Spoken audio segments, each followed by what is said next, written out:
All right, guys. Tonight we're have a very special guest joining us, um, Mr. E.M. Burlingame. I think that's how you pronounce it.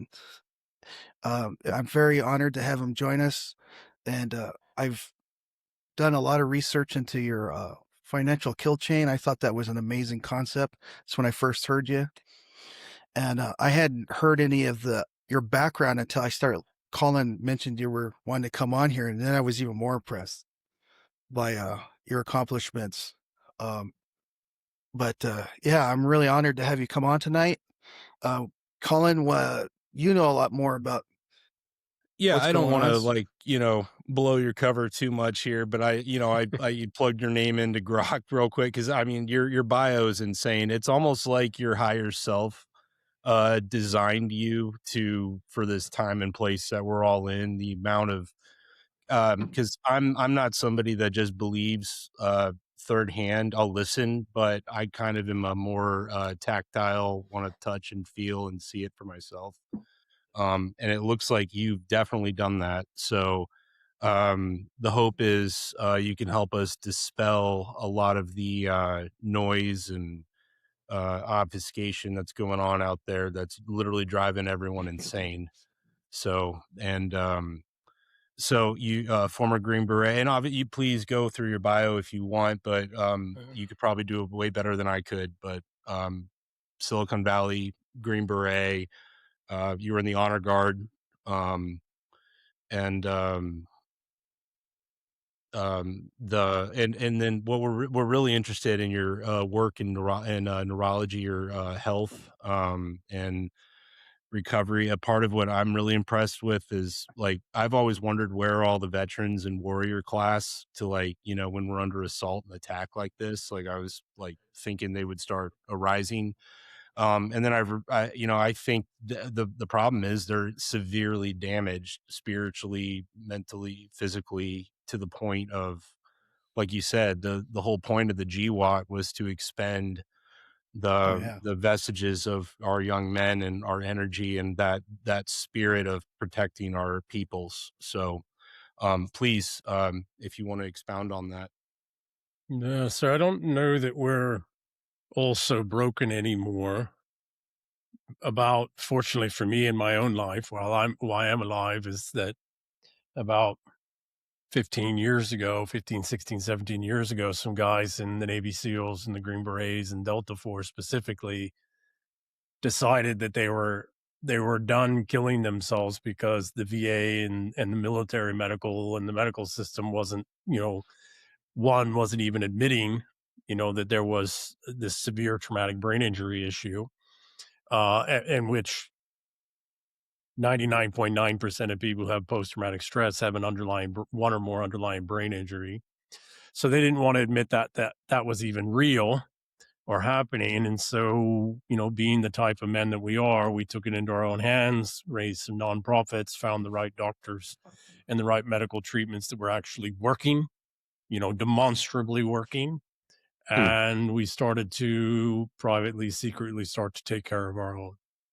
And I'm very grateful that um, just through provenance, I'd been introduced to a Green Beret who had one of these foundations, and he just happened to call me in that 2 hour window on a Saturday morning where I was realizing something was really physically not right.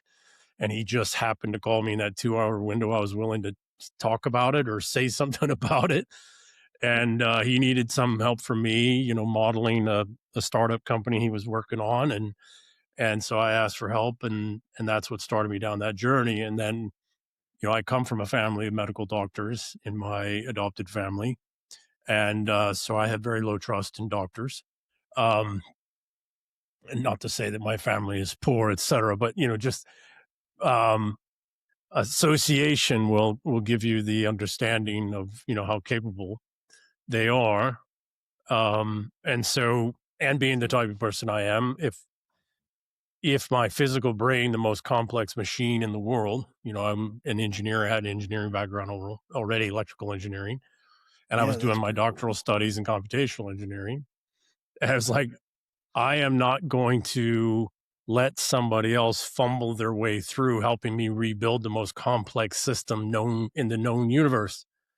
And so I got to studying and researching. That got me to Colonel Dimitri, Dr. Dimitri at the National Foundation for Integrative Medicine. And that opened up this whole other world of, capabilities, recovery capabilities. That one I haven't heard of, Dr. Dimitri. Yeah. Um, National Foundation for Integrative Medicine, nfim.org. Brilliant group of people. They're all, he was a former assistant surgeon general at the Air Force. He wow. ran Air Force Medical. He's a brilliant guy, Harvard educated, medically educated, fighter pilot, test pilot, flight surgeon, the guy I wanted to be if I wasn't colorblind. Oh yeah. Yeah. Yeah, So Air Force Medical seems to be where a lot of stuff emanates from. A lot of advances. we've got 7 treatment modalities that we're doing research with the Air Force with right now. They're on the cutting edge of it. And they're willing to entertain, if there's good science and medical rigor behind it, they're willing to entertain some things if they work. Right. And then they'll work with us to get the data, develop the data, and then we help with some of our other partners, the research partners. We help them get it through, all the approval processes and regulatory processes if necessary. But a lot of this stuff doesn't need a lot of the most effective medical treatments that we know of today don't require FDA approvals. They don't require medical industry Okay. approvals because they work bioelectrically, not chemically. I was going to save this toward the end, but we're already down this road, and this is very interesting to me. So I think this actually may be, because so many people are suffering, so this actually is probably the best way to open up. yeah. In this, I got a buddy named Daryl. He was TAC P, and he did his 20 years, got out, and he had to actually get a battle buddy through the Wounded Warriors program or something. And then he went through another program. I cannot for the life of me to find out what it was. And he said it was able to take PTSD and flip it on its head to growth. And then there's this guy named Rick Anasius. He has Horses for Heroes about north of where I am. And he does Teal Seam 6 and those kind of things. And each program seems like they have their priority of who they work with. And also they don't give out their information, how they do it. They're like, we are the best. I'm like, sounds like, it generally takes a portfolio of things over a number of years, and there is no panacea. Again, the brain and the neurological system are the most complex systems we know in the known universe. There's no one-time fix. Yeah. I know some of the folks up there with Horses for Heroes, actually, another SEAL buddy. Yeah. He's got, Rick's got a church and stuff like that. And I've been up there and introduced me into all kinds of stuff. And I was like, I didn't know this stuff existed. And it seems like it works for the people that come. And I think that was probably, they're ready. Yeah. Well, the problem that my brother was served for like 7 years in the Army, and he was over in Afghanistan. He was part of he was a 13 Bravo or did artillery. Cannons of field artillery. I started but when in he the artillery, by the way, back in the 80s. So, yeah. Oh, cool. Yeah. Wow. And when he went to Mosul, they didn't need his profession, so they transitioned him over to be a gunner on top of a Humvee, and he got blown up and they flipped the Humvee over, and his back is all messed up. And it's been disheartening to watch the person I knew before and the person I know now with the lack of drive and just sitting around. And how do you get them to go do it? Because I know the person that he was, and I, not to down him, I love my brother, but he just sits around all day and smokes weed, it seems like. Well, unfortunately, weed is one of the worst things people can do. It increases anxiety because it increases interhemispherical noise and inflammation. It's part of the reason they made it legal. right? Huh. Um, I thought it was because uh, they could finally tax it. well, that's part of it too, but it causes downstream problems that then lead to other other medical Mm, requirements and needs, and that's big spend. Particularly if somebody's got VA medical behind them, mm, that's good money for the medical industry. Without the need for actual efficacious, without the need for actual successes. Um, One of the hardest things, and this the Warren Buffett's youngest son and his wife, Peter and Jen, and their Novo Foundation funded some work that I did a few years ago, which was the last kind of missing piece to this, recovery stack, right?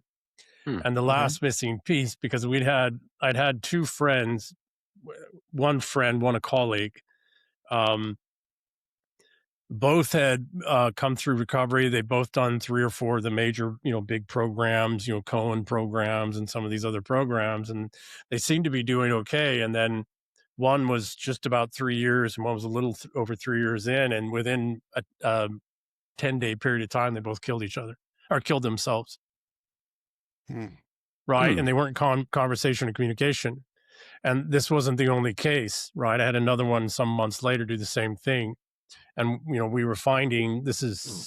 is 4 years ago now, we were finding that guys were going through programs and they were getting neurologically better, getting speech back, speech, motor muscle skills, speech skills, logic skills, and attention and all of that back. But something wasn't just, and emotional regulation, et cetera. And then at some point, something just wasn't right. And they, the switch, they flipped the kill switch.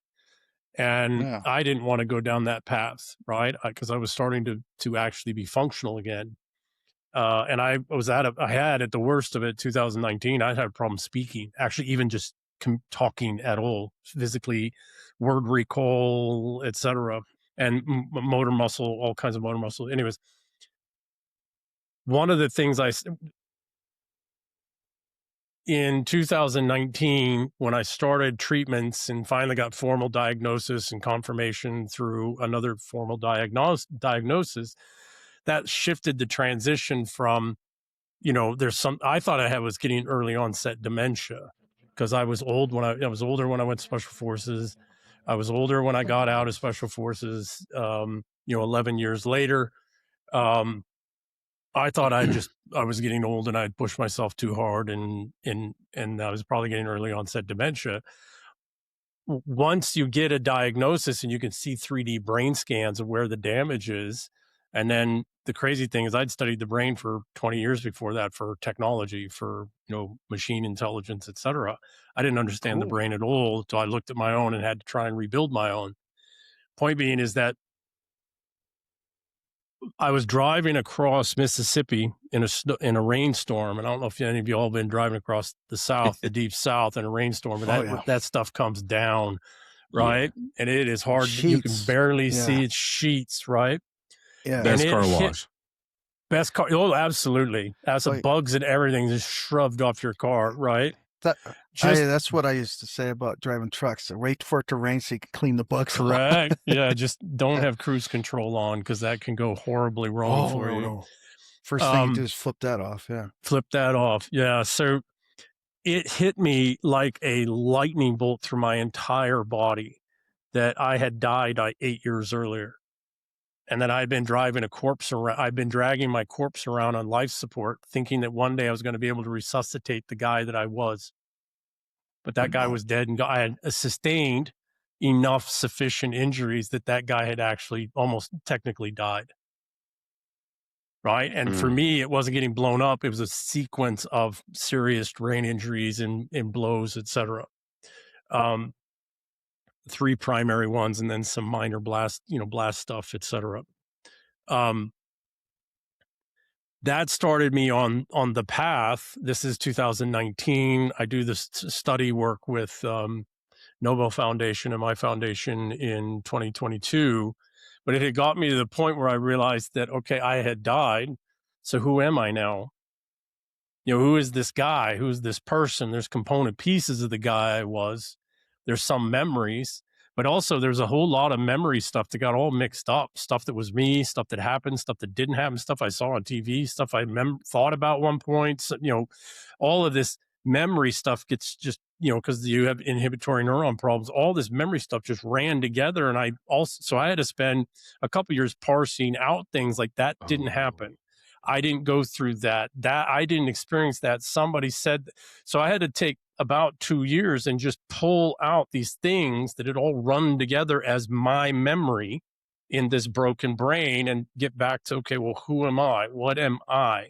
And what actually is, what am I capable of and now, and what do I know, and what do I need to work on, and what can I improve, and what can't I improve, and how has that changed?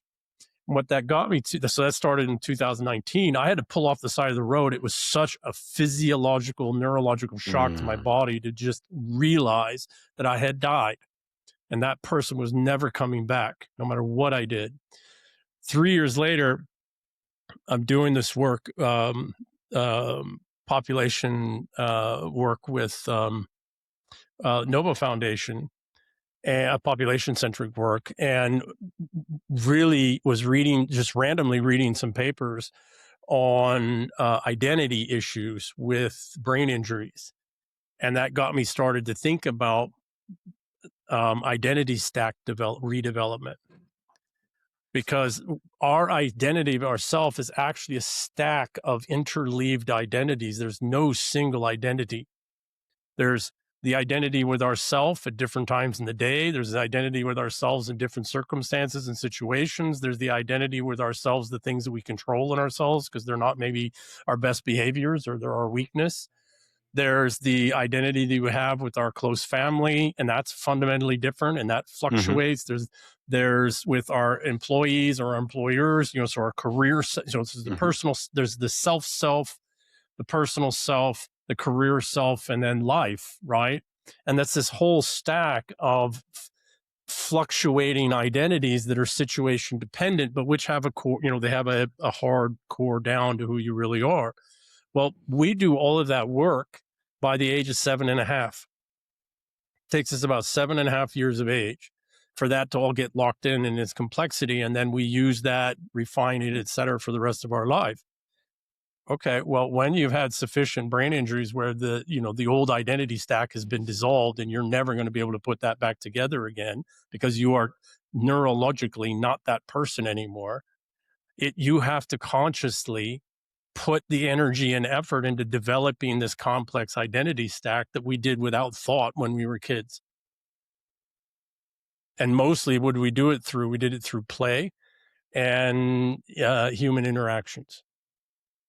Now you have to consciously do it, and you have to, and it takes some years. It's not something you can because you can't consciously sit down and figure out this identity piece and then, code that into the system. No, you have to have that experience. Right. You have to go experience that engagement with somebody else in whatever condition you're in and that they're in, and you're trying to get to some shared goal, whatever it is, minor, just the conversation or some objective. And then you've got to figure out who you were and who you are and what was your limitations and what were you capable of doing, cognitively and emotional regulation wise, and what did you bring to that conversation? And then you code that as part of your identity. That's a lot of work. It's a lot of work. Heavy work. Yeah. So I have a degree in automotive engineering, or I'm a glorified mechanic, and it sounds like an ECU trying to relearn how to run an engine. How you have to get all the inputs and bring it all in. Yeah. Yeah. Not a bad analogy. Yeah. Yeah. Yeah. With broken pieces and broken components. So think about a machine that can only self-repair so much. Right. Yeah, because that neuroplasticity is not there anymore at was it the 18 or something like that, 18, 20 years old? Neuroplasticity starts diminishing. But up until then, you can work through a lot of... Yeah, sorry. We're finding that's not necessarily true. Neuroplasticity goes on for the rest of our life. The issue is the repair is missing memories. So so what we're finding at the physical level, neuroplasticity is there till till the day we die. The issue is that as we incur damage in various ways, structural damage and emotional damage and just life things, and the neurons can repair, but they lack the memory of the original neuron pairs and their neuron sets. And so it comes across as gaps in, in our neurocognitive capabilities. The brain's healthy. It's missing these, memory block pieces. Yeah, so So it's it's missing creating new values. memories. Yeah. Yeah, so you have to go through and figure out, this is why doing puzzles and social engagements and other things that test your, mathematical equations or whatever it is for you, but complex things.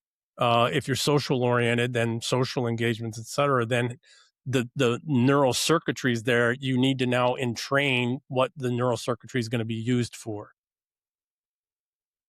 It's a lot of what memory does for us, right? The memory tells us these complex pathways are used for these set of skill things. I Yeah. had a slightly I don't know if it's different or a delusion or a weird experience, but but hearing you describe all this, I'm going back and I have a pretty good memory of, I remember things from when I was 2.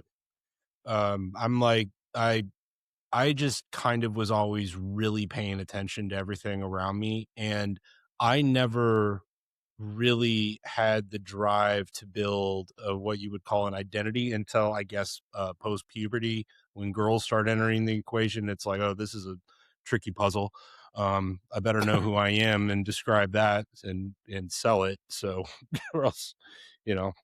Um, but but especially now that I'm a dad and married and got kids, I play the role of dad, but I never really, and a part of my, I mean, I've had many, dark nights of the soul, moments of crisis or whatever, of like, who am I? Yeah. What is this thing? Um, and the thing that I always go to, that it's like a prayer that I do, where I imagine a tree next to me, and then and I got this from a guy named John. He runs an orphanage down in Tanzania, John, Babawanya. I forgot anyway. He does this. It's like a prayer. You go and like, you ask yourself, who am I? Whatever pops into your head, you take that, hang it on the tree. You don't get rid of it, but you kind of just put it over there until you strip down bare naked inside oneself, till you find the I am again. And then you remember, it's like, it's kind of a Buddhist Eastern idea, but I mean, it's also Christian. It's just Christians don't realize that's what Christ was trying to tell them, in my opinion. But anyway, point is that living in that purely conscious awareness allows you to be flexible to fill whatever role you need to, depending on, what life comes. But I don't think a lot of people are prepared to do that. And I don't think people that go through brain injuries can do that right off the bat. Now, better, because you got to restart, almost like you said. Is that, what do you think of that? I can't expect new software to run on still broken hardware. Right. Yeah. So I've got to fix the hardware, and I have to self-regulate enough to be accepting.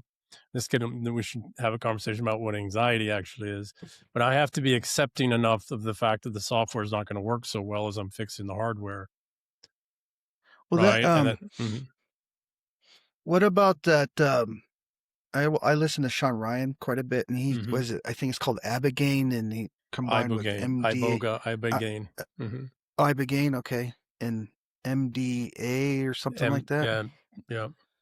And they combine the two, and they kind of like, he described it as like a hard reboot. Is that? Yeah. So Iboga, which I've looked at, somebody else did the imagery, but we've looked at under electron microscope. It works like a signal rectifier on electronic circuit boards, like my background, electrical engineering. And you get that, starts in the gut and then spreads out from there. But it's this small little molecule that acts like a signal rectifier that allows, I don't know if you guys are familiar with Dr. Michael Levin's work at Tufts University. I'd highly look into his work on bioelectrics. What the Iboga does is it allows the vast number of bioelectric fields in your body to all tune to the carrier wave, which is a cool. very low frequency carrier wave tied to your heart, and to very low brain waves, right? The MDMA helps reset the serotonin system if you don't do too much. And then the alternative to that for the dopamine system, depending on which one, and sometimes people need to do both at different times, but to reset the dopamine systems, they can do 5-MeO-DMT as well. So often they'll do iboga and then the 5-MeO-DMT, and then later they might do MDA and or MDMA. MDA is just the non-full molecule. Your body converts it to MDMA. Okay. And then the other treatment is, MDMA or MDA and ketamine. And that helps That's right. reset that resets the dopamine, the dopaminergic system.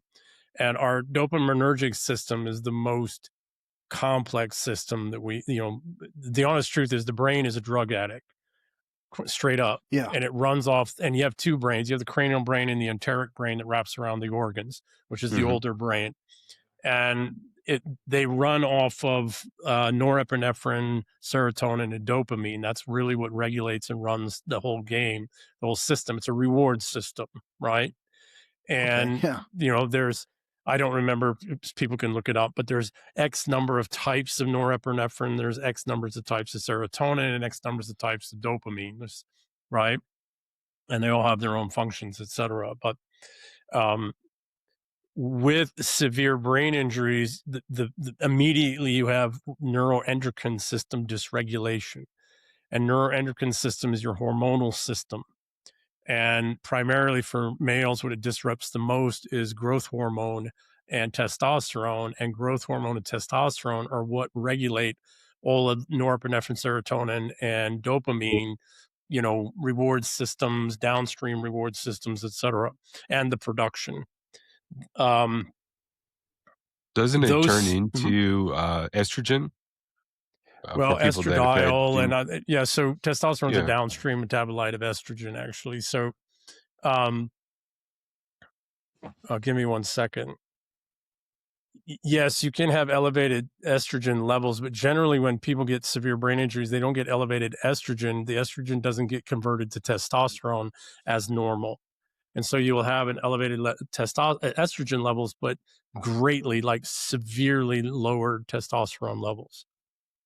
Right. But all of that's regulated by the hypothalamus and the gut biome, actually, because almost 100% of the neuromodulators and neurotransmitters are not created in the brain, they're created in the gut.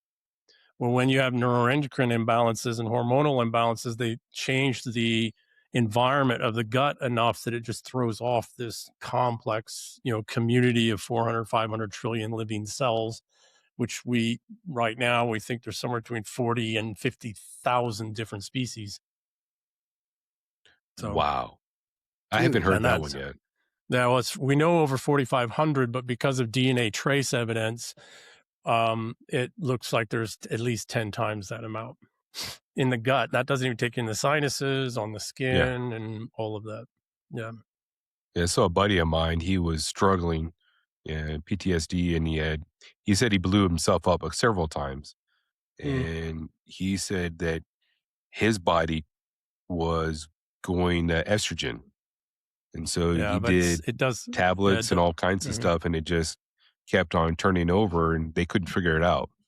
Well, it's because of damage. Yeah, it's So it all links together. 1 neurons. Yeah. So what it is that his body was not converting the estrogen to testosterone as was the normal pathway. Yeah. And generally what will wind up happening, they'll try and give you testosterone, straight testosterone. Many of these folks that don't know what the hell they're doing. Longevity folks are actually the better ones in this, not the brain stuff. You go to longevity for this.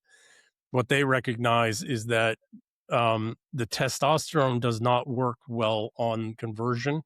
And it doesn't work well because it has to metabolize into various types of testosterone. And that doesn't work well if the growth hormone levels are not proper. On the other side, if you don't have enough testosterone in your body for certain metabolized conversions, then you can give them growth hormone and it won't work well either. So it's this a balancing act, complex, it's a complex network. And then the other piece is you do not want, no matter how bad their levels are, you do not want to give people the actual end hormones, growth or testosterone, for more than about 6 months, because it can permanently disrupt the entire system, no matter how well they repair it. So at some point, you want to transition to peptides so that the body's converting itself at the levels and in the times that it needs, and it's not causing dysregulation in the natural production. What do you make of Shilajit? It's kind of something that's been coming back around like as a supplement, but it's an interesting mix. What is it? Shilajit it's like it I'm not basically is familiar. like an organic compound that secretes out of like the Himalaya mountains. It's like basically as ice melts, it all forms into these cracks, and the locals just eat it like it's like a health Yeah. remedy It's like a thing. But tar or something, right? I'm yeah, not it's like a black familiar with it. tar, but it's got a ton of peptides, and it's like a huge multivitamin that the earth makes. It's No, kind of interesting. I wouldn't doubt that. I mean, oils produced regularly in the pressures of the earth, et cetera, complex molecules.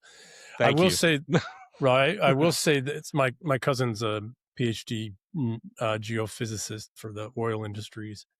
Nice. Well, he's So retired now, but he it's was. not at dinosaur bones, like Yeah. everyone No, else It's not is. dinosaur no. juice. Yeah. No. Yeah. Give me a second. I don't know about that. What I will say is this. One of the other things that we found that was, I suspected, but I tested on myself, and then, it's hard to find literature on it, et cetera, but it makes total sense and it works because we got our guys to do this, is that depending on what your primary genetic ancestry is, you need nutrients of any form or fashion that come from the latitude where your ancestors come from. Hmm. The bioavailability of utilization of that will be vastly higher than even the same molecules, similar molecules from another source, or even from the same, animal or plant or fish, but in a different latitude. So That's a new one. So what you're saying is like where you're basically your people come from, or your ancestry kind of refined itself. You kind of need to find stuff in that environment. Correct. Or? Your genetics and your hormones and your biomes, all, one massive complex system, all optimized over thousands of years, sometimes longer, at the latitude where your ancestors come from, your dominant ancestors. And so because we were, giving guys supplements, et cetera. Not for me, like somebody gave me ashwagandha, which is from India. I'm Scandinavian. I had a horrible reaction to it. I've had horrible reactions to other things from other wares that work great for other people who come from those latitudes. I switched to a Scandinavian diet. My nutrition churned around, my physical, my recovery rapidly sped up, my hormones improved a bit, all of it. Right. My digestive tract in particular just improved like immediately. That is such a cool revelation. I mean, revelation. Cause, I've been doing all this research on my genealogy because, my last name's Bakewell. So I wanted to figure it all out, and I'm going through all this different sides of it. And that makes a lot of sense. It's like the KISS method. It's just pretty simple. That makes just perfect sense. It fits that's like the perfect puzzle piece that I think I've been trying to find and figuring it out. We have to think our bodies are a very complex chemical manufacturing and utilization machine. Of course, it would optimize for the nutrients in the latitudes and even the geographic areas where your people come from. Of like course dairy, for people that don't understand that, dairy is a good example of this, that the northern climates, the agricultural, the tribes and the peoples that, that settled down, and like not everyone takes to dairy like northern white Europeans. Well, the Scandinavian people specifically are the ones that gave the enzymes to the rest of the people that can Really? digest. Yeah, we are the ones who gave the genes and the enzymes um, Well, yeah, through kind admixing, of. etc., that make dairy, cow dairy, right? Because the Mongolians and others do horse dairy, Horse, right. and there's others that do milk, goat, right? Goat Yeah. dairy.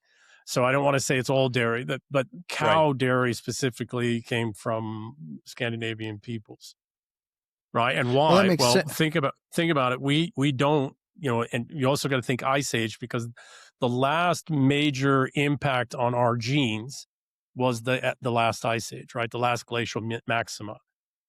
So think about what were the nutritional thing, what was the nutrition available during the last great impact on our genetics and our biomes, environmentally. Well, there wasn't really a growing season. It was much drier. We ate a lot more red and lean meat, and we ate and produced, we produced and ate a lot of dairy.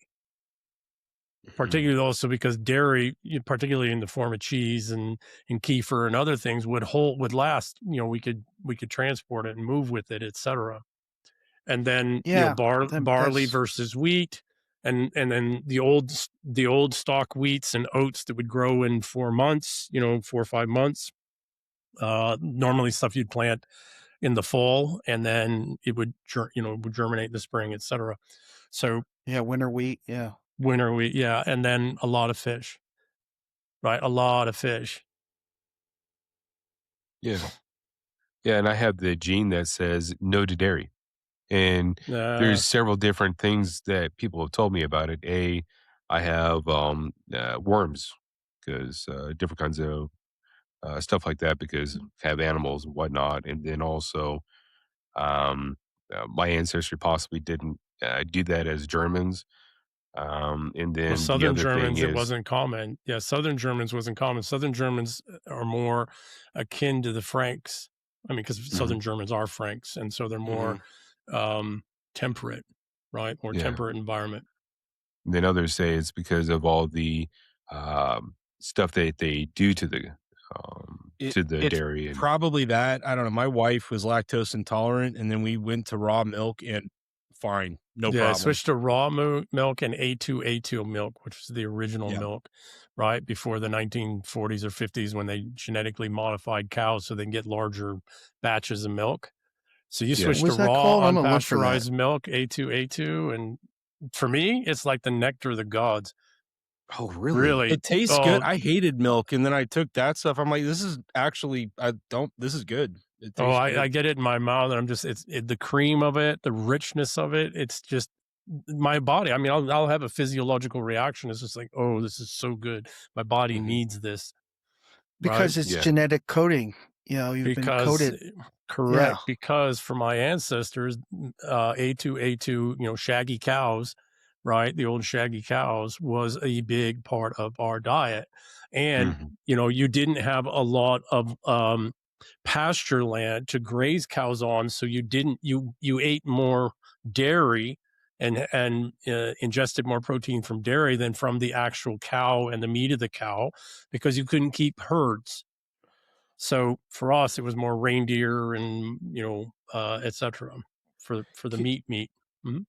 I don't want to. I mean, we could talk about this forever. This Yeah, is yeah, so yeah. interesting, but there is a you mentioned something about the heart and its resonance or its Mhm. frequency. Um so there's this kind of a lot of the conspiracy world, everyone talks about the Schumann resonance, right? But there's Mhm. not a lot of mainstream knowledge of what exactly that is. To It's me, real. it seems Mhm. like, yeah, it's real. You can see it, measure it, and it's the interface between the solar winds, or the solar interface between us, the earth, and the sun, right? Yeah. And I discovered this through studying Rudolf Steiner's work, that he was talking about that about 100 years ago, that the heart is kind of like a microcosm of the sun, in the sense that, and that it was like and turns out that it beats at the same frequency of the Schumann resonance of the earth. It's like, that makes total sense. Yeah, but I don't know If that's so much to do with the sun. It seems to be more that the planet itself has a pulse, that the I've heard that. electromagnetic field of the Earth, right, generated in the core has its own pulse.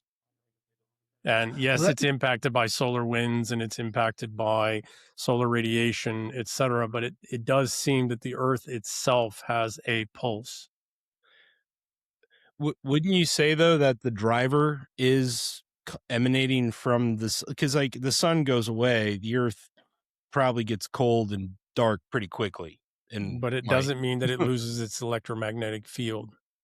So I don't know if you guys are familiar with Thunderbolt Project on YouTube, the Electric No. Universe, Yes, yeah. right? Electric Universe. So they have a channel called Thunderbolt Project. There's some great stuff on there.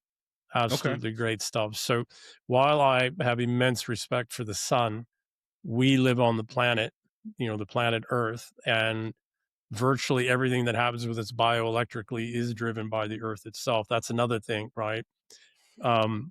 Grounding, right? Grounding in the Earth is a huge thing, but it's very, very different if me, Scandinavian, well, English and Scottish, but Norman, right? Norse, Norman, Yeah. Scottish and English, but Scandinavian, I have a fundamentally different reaction to grounding when I'm in Alaska than when I'm in Arizona. Like fundamentally different. Why? Well, because the electromagnetic field up there is fundamentally different, and the conductivity of the Earth and the field moving through the Earth, et cetera, is fundamentally different. That makes a lot of sense because so my family has the same makeup as you do. A lot of German and then a lot of English. And Yeah, I we're lived in cousins, Alaska. so same family. Gotcha. Yeah, that's how I know this guy. I've known. I'm 10 years older than him, so so I'm his older cousin. But when I lived in So Alaska, everything's it your just fault. Yeah. well, pretty much. I know it ain't mine. That was awesome. I'm just an innocent boy in this world. You were saying that when you were in Alaska, yeah. Well, I loved living in Alaska because it like when I was up there, it was like you felt like at home. I guess it just felt. Yeah, like you belonged. Yeah. Yeah. And then my dad, he went back to visit our family over in England, and went back in there, and he said it felt like home. He's like, it's like, yes, just feels right to be there. Yeah, because our heart generates a bioelectric field. So does the cranial brain, by the way. And they can get in conflict with brain injuries in particular, those two fields. I had a problem for about a year and a half where the electromagnetic field, my heart, my brain were conflicting with one another because my brain was still repairing and it wasn't, functioning exactly properly physically. But the heart's electromagnetic field can be detected 20 feet out. When people are within, 20 or 20 plus feet out, when people are within 12 to 19 feet of each other, their electromagnetic fields start to regularize to one another. And then when people are within 9 feet, roughly about 9 feet of each other, their brain waves begin to start synchronizing such that when they're within 3 feet, your brain waves are pretty much, well, if there's compatibility, your brain waves are fairly synchronized. Right? So, that makes a lot of sense because I have my ham radio license, and I've learned about propagation of signal and stuff, and that makes a lot of sense. Yeah. Yeah. Well, think of this, right? So that means you've also done some antenna theory stuff, right? Mm-hmm. And think about this. Awesome. Every cell in your body is a ferrous magnet. Okay. It is electromagnetic field generator. Every single cell in your body is electromagnetic field generator. The field of the heart is a composite. The field of the cranial, the nervous system, cranial system, et cetera, is a composite of all these individual cells and cellular fields. Again, look at Michael Levin's work. Look at Dr. Nick Lane. I think he's at King's College in London, right? But we are, our hippie parents. I had a hippie parent. She denies it now, but they weren't necessarily. Huh? I'm sorry. I heard you like lived in San Francisco or something like that. Well, we came from San Francisco and then we moved up in the mountains of Washington and Idaho. high Okay. country. Yeah. And then I went back to San Francisco for tech and all of that. My daughter was born there. And my family's been there since one part of my mother's family's been there since the 1850s or 1860s. And the others are the Somers built the Oregon country. So we've been up in this part of the world for almost 200 years now. Hmm. That's pretty Although cool. although Yeah. much of my family's still back in Scotland and Ireland or England and Portugal and Switzerland. Give me a second. Sorry to distract you. I apologize. No, it's all good. No, so I mean, every cell in our body is an electromagnetic field generator, but it's also a ferrous magnet, so it's also reacting to. And for myself, I have a blood condition called hereditary hemochromatosis. I retain too much iron. I have to dump blood every month or so, and then I'm fine. But if not, the iron builds up in my tissues, and I have organ problems. And as you can see, I need to actually drop blood now. I'm a little bit late. But that means I have more iron in my system, and I am very, very sensitive to electromagnetic fields. Oh, Like I do really? Oh, not okay. like to be near power step down stations or transformers or power lines, or I try to minimize the amount of electromagnetic noise in my house as much as possible. So my Okay. dad had this similar problem, and he had his gallbladder taken out, I think it was. And Mm. then he said things were right as rain. And then I started developing it last year. They said just go and give blood. I was Yeah, like, so that's hereditary it. hemochromatosis. Yeah, they took Yeah. my gallbladder because I was having pancreatitis. They couldn't figure out what was causing the pancreatitis. I didn't drink. I didn't do drugs. I was a triathlete and very fit. Hmm. And they took the gallbladder out, said it's perfectly healthy. They never figured out what was causing the pancreatitis. And then when I was in my early 50s, I accidentally found out I've got this blood condition. Yeah. And, that's what causes the problem. But yeah, all we gotta do is dump blood. Yeah. But yeah, so we are electromagnetic, and where we are on the earth matters given, who and what we are.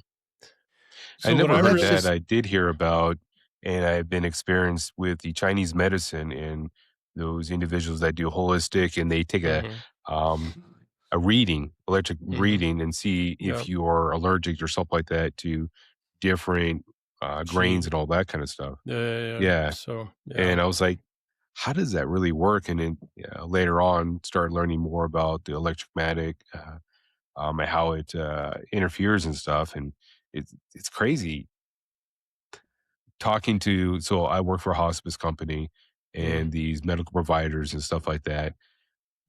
They have no clue. They don't really want to they know. don't they don't want to because they can't sell you drugs. Because they need to believe that the system's biochemical. It's not. It's bioelectric.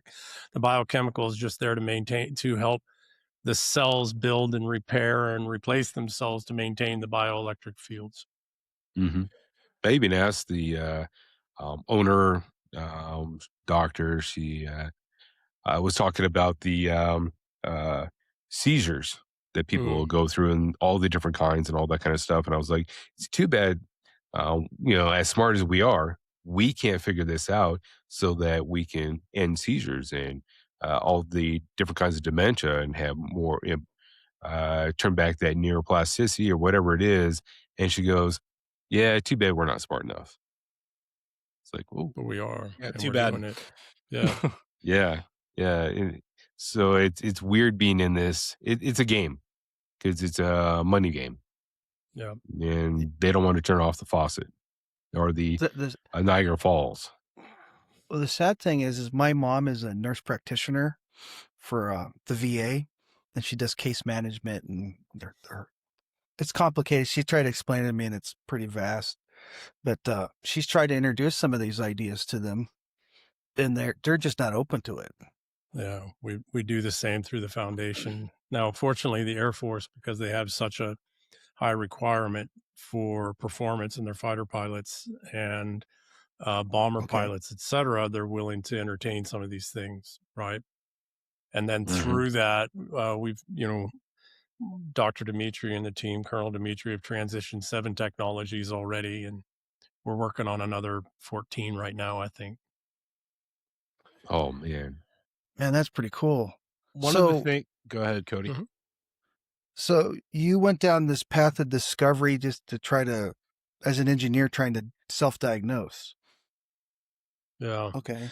And again, fortunately, I had studied the brain for 20 some odd years for machine intelligence, and learning systems, expert systems, knowledge systems, etc., trying to get towards AI. And I thought I understood how the brain works. I didn't have a clue until I had to repair and rebuild my own. Hmm. And fortunately, I had people like Peter and other doctors, Dr. Mark Gordon. He's got part of the solution. There's some others that, Dr. Todd Ovakaitis and stem cells, V cells, and high energetic stem cell activation and that kind of stuff. So, fortunately, I just had this weird quantum walk kind of life where when I needed something, it was right there in front of me, which is the old, that's what Buddha said when they asked him, how do you know you're on your path? And he said, well, because everything you need is right in front of you just at the moment you know to ask for it. Hmm. That is Right. a very true. Yeah.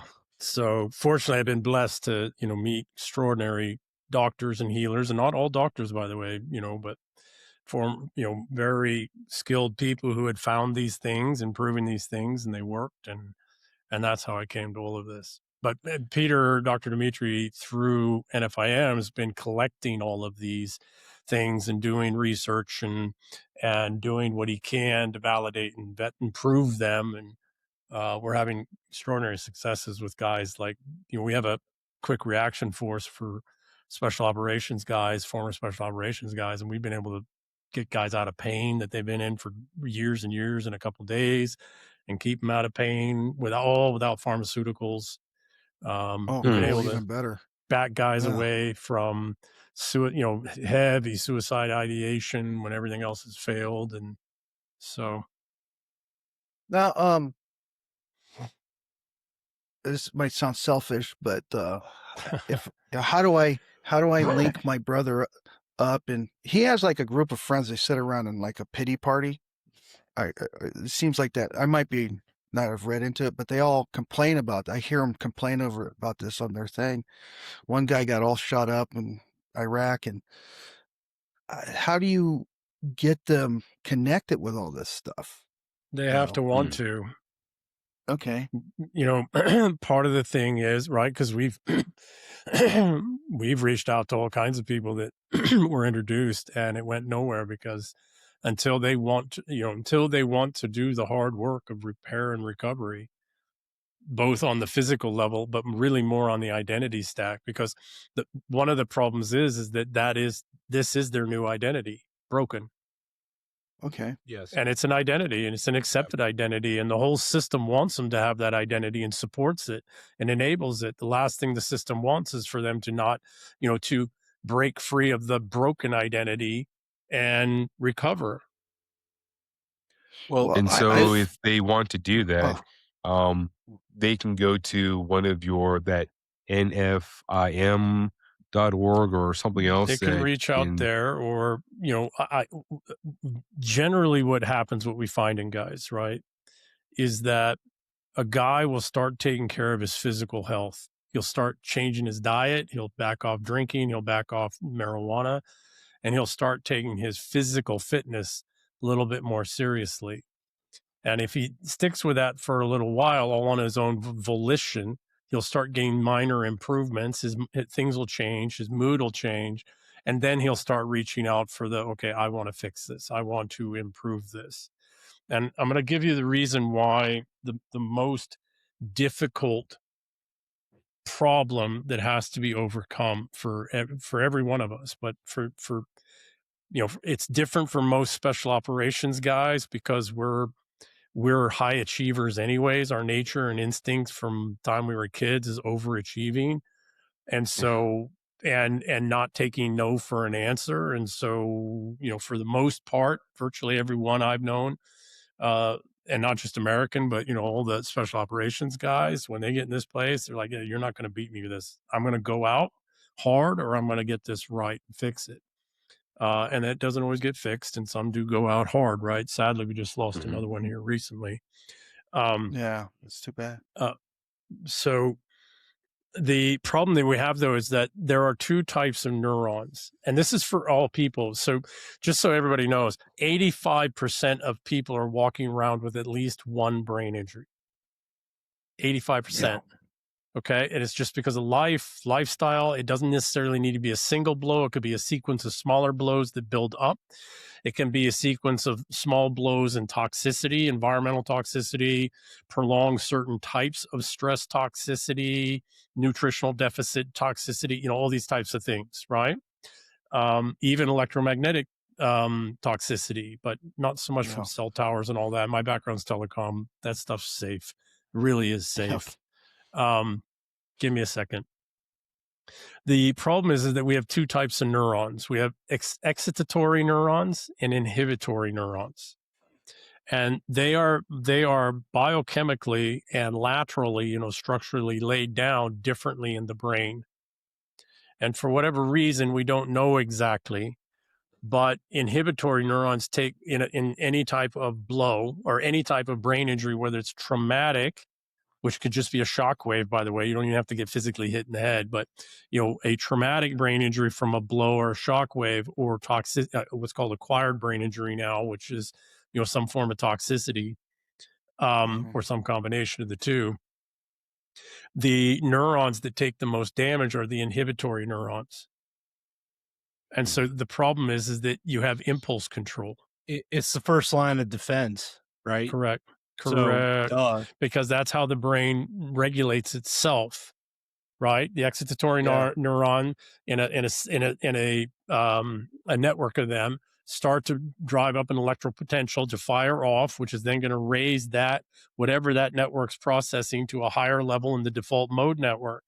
What's happening is 60% of what the brain does 24 hours a day, 24/7, 365, is tell itself to shut up. Amen. Yep. Within through this complex inhibitory neuron system. As well, the two hemispheres of the brain are not meant to talk to each other very much, unless the left and right hemispheres, which look at everything, by the way, but they process it for very different reasons, but they look at everything. So that's that's a lie that this left brain, right brain, it doesn't work that way. But they do look at them for very different purposes. They're only supposed to talk to each other when something rises to a certain level in the default mode network, where it needs both attention and context hemispheres to talk to each other. Okay. Well, 95%, maybe more than that, of the corpus callosum, which is what regulates, little ball of neurons that regulates the communications back and forth, is inhibitory. So what winds up happening with types of brain injuries is the corpus callosum gets damaged and the two hemispheres talk to each other too much. And they talk to each other about shit that they shouldn't have talked to each other about at all.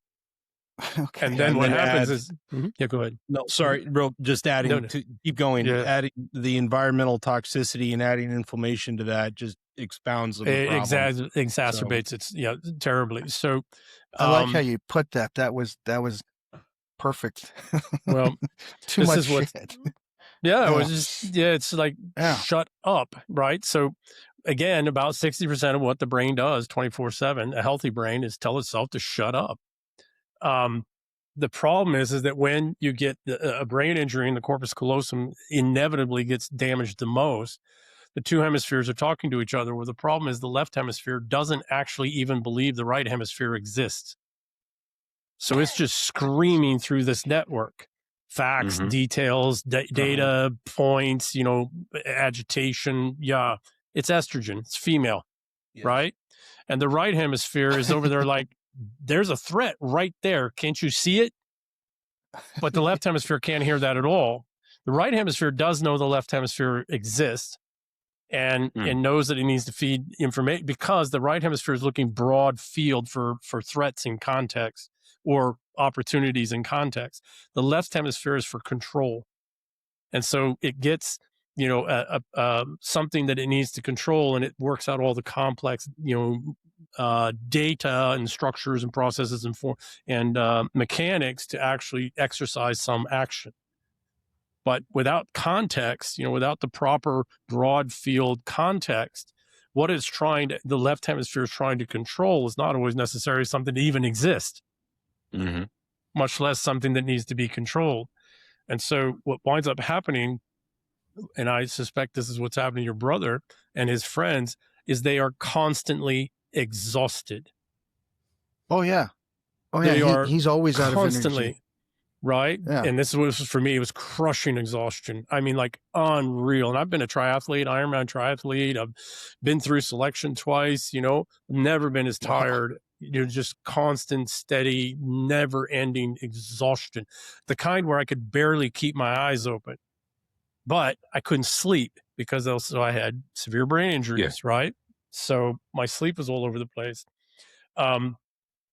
Generally what happens with folks, it sounds like with your brother, is that he's just exhausted because the two hemispheres of the brain are talking to each other too much. And he doesn't, aside from even that, there isn't, his brain is constantly firing off because the inhibitory neurons aren't telling, you know, that 60% of their job is shut up, right? Okay. Turn off, shut down. So generally what winds up happening with folks, it sounds like this and his friends, is they're just too tired to go do anything. Yeah. I can't relate because I've never been there, but I can only say observation. So I'm 43, he's 44, and I have let's go do it. Yeah. And I'm And he just- 33, and look how tired I am compared to Cody. Like I have that problem for sure. But I see other people outside of that realm having similar issues. Something happened, it got damaged, and they can't shut it up. And Correct. they have to utilize other methods, other whatever it is to quiet the brain or whatever it is. Yeah, so that's why they do focus. the marijuana. The problem with marijuana is it increases inflammation in the brain, which, okay, so when the two hemispheres are stepping on the left hemisphere is stepping on the right hemisphere, and the right hemisphere is trying to talk to the left, saying, no, stop. You don't need to stress about that. That's not real, or that's not something you need to grab right now. There's this other thing, though, that you need to pay, right? So what's happening is anxiety is actually a physiological thing. It's not psychological, it's physiological. And it's the electromagnetic field of the left hemisphere stepping on the electromagnetic hemisphere of the right, or the electromagnetic field of the right hemisphere.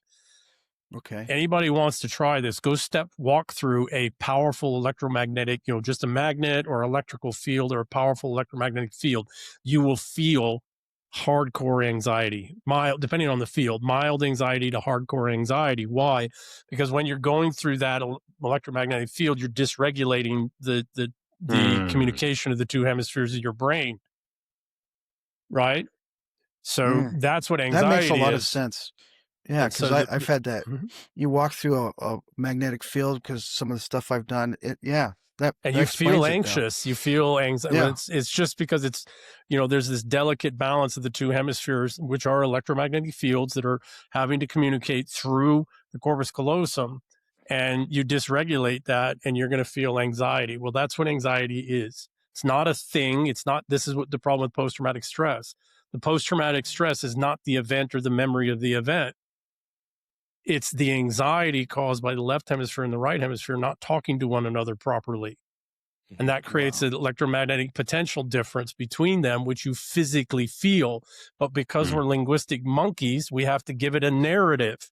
Yeah. And so what's the narrative to understand it? And so because most of us don't study down to that level of biophysiological processes, et cetera. So we're linguistic monkeys. So we have to give it a narrative. Well, what in my life would have made me feel this off? Well, it's that traumatic event. Whereas you have somebody else that doesn't have the traumatic brain injuries, recovered from it, and they've had all kinds of traumatic events, and they don't feel that at all. They don't experience that at all. Why? Because the two hemispheres of the brain, the electromagnetic fields of the two hemispheres of the brain are not conflicting with one another. Now they might, even now, some few years later, every once in a while, I'll get some anxiety.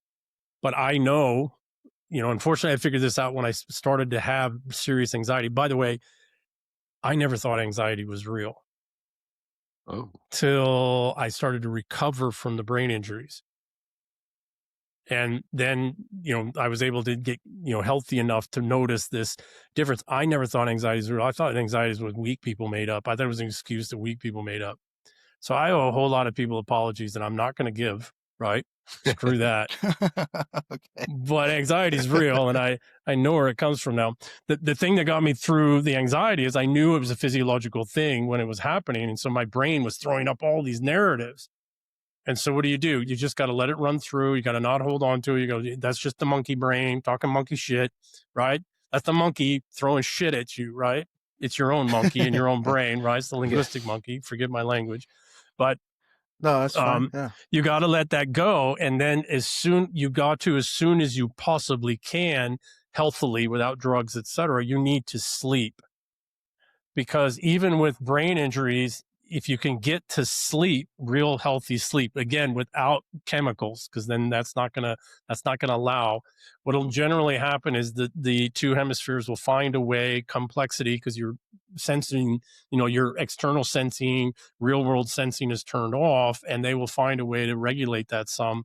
What happened for me as I was coming through the recovery, once that happened, and it might take me 2 or 3 days to get to where I could get a good, healthy sleep. But I didn't hold on to things. I just let it go. It was wild. I would do some binaural or other things to distract me. Didn't drink, I never liked marijuana or any of that stuff anyways. As soon as I could get to sleep, what I would notice is the next morning, the anxiety would be gone and some neurocognitive process was back on. Huh. Yeah. It was literally a repair. It was trying to repair. And the problem is that what happens is guys give it that narrative, and the more you give it the narrative, the more you feed it, and the farther you push out getting to the actual repair that would make it go away. That is such a cool, because I'm a commercial truck driver, so sleep is the most important part. They've done all these studies, and I've read up on it, and like it's a reservoir. You got to keep refilling it and all that. Yeah. And because I have bad tinnitus when I'm high anxiety, very stressed. But when I get a good night's sleep and I can relax, it's gone. Yeah. Well, also caffeine feeds tinnitus pretty badly because it stimulates the generally. But tinnitus is actually neuronal damage in the brain. Mm. I got That's that. pretty cool. Yeah, I've never had. I love the way you explain all this. It's like I like doing puzzles, and I like how you've linked everything together. It's like a big. You get all these pieces of the puzzle, and the picture makes a lot of sense to me. It's and what I've been wanting to tell you, what really drew you to my attention was you maybe it's not complete, but you have a cosmology. I mean something close. It doesn't mean you have an answer for everything, but your model for the way you look at the world is holistic. Yeah. And that is something we are seriously missing. It's why I like Steiner. I'm not 100%. I'm not pushing him. I'm just saying I like anybody that does that even attempts to do that and fails. I like them, and that's great. How much? We've been going about an hour, 10 minutes. I have as much time as you need. Okay, we go normally 2 hours. We'll take as much as you want to give. I mean, we'll be selfish because this is awesome. This is so helpful. You've already helped me a lot on, because I'm that linguistic monkey of like, you need the narrative to you need to tell yourself a story. Well, we've been doing that for God knows how long. So now to break out and go into like technical mode of diagnosis and repairing the human body, it's like that was something that was left to like shamans, and they would shake sticks with rattles at you and cut like, well, they would get you out of they'd get you out of the linguistic world and into the sensorial world, because sensorially those are older systems, right? More core fundamental brainstem, hypothalamus, amygdala systems, right? This is also why psilocybin works so well, because psilocybin doesn't work on the brain. It resets the microbiome in the gut. The natural product of the reset is that, think of the microbiome as manufacturing facilities, right? Okay. Complex manufacturing facilities. And the manufacturing facilities getting orders from the neuronal system for neuromodulators and neurotransmitters. But because the manufacturing is unhealthy and out of balance, the logistics chains, between the different manufacturing facilities are not in balance, communication's not so good, you get back orders, right? You're getting back orders for neurotransmitters and neuromodulators. When you're doing psilocybin resets the microbiome. Well, now the manufacturing facilities are all talking to each other properly, and the logistics chains are all worked out because, one type of, three types of bacterium work with six other types to produce one produces a heavy molecule that has a waste product. The other six pick up the waste product and create six other products, which has there's waste products from there. Okay, yeah. And those waste products are used for the production of other things. And then all of that requires certain nutrient breakdown, toxin removals, all this kind of stuff, right? So it's this complex manufacturing, think of wartime manufacturing, right? Yeah. Across the board. Okay. When you Mhm. do psilocybin, it resets all of the logistics chain, all the messaging communications between all of this complex manufacturing. And so what happens? The microbiome fills the back orders all of a sudden. And now you're The getting last time I tried it, I got married. Well, there you go. Not kidding.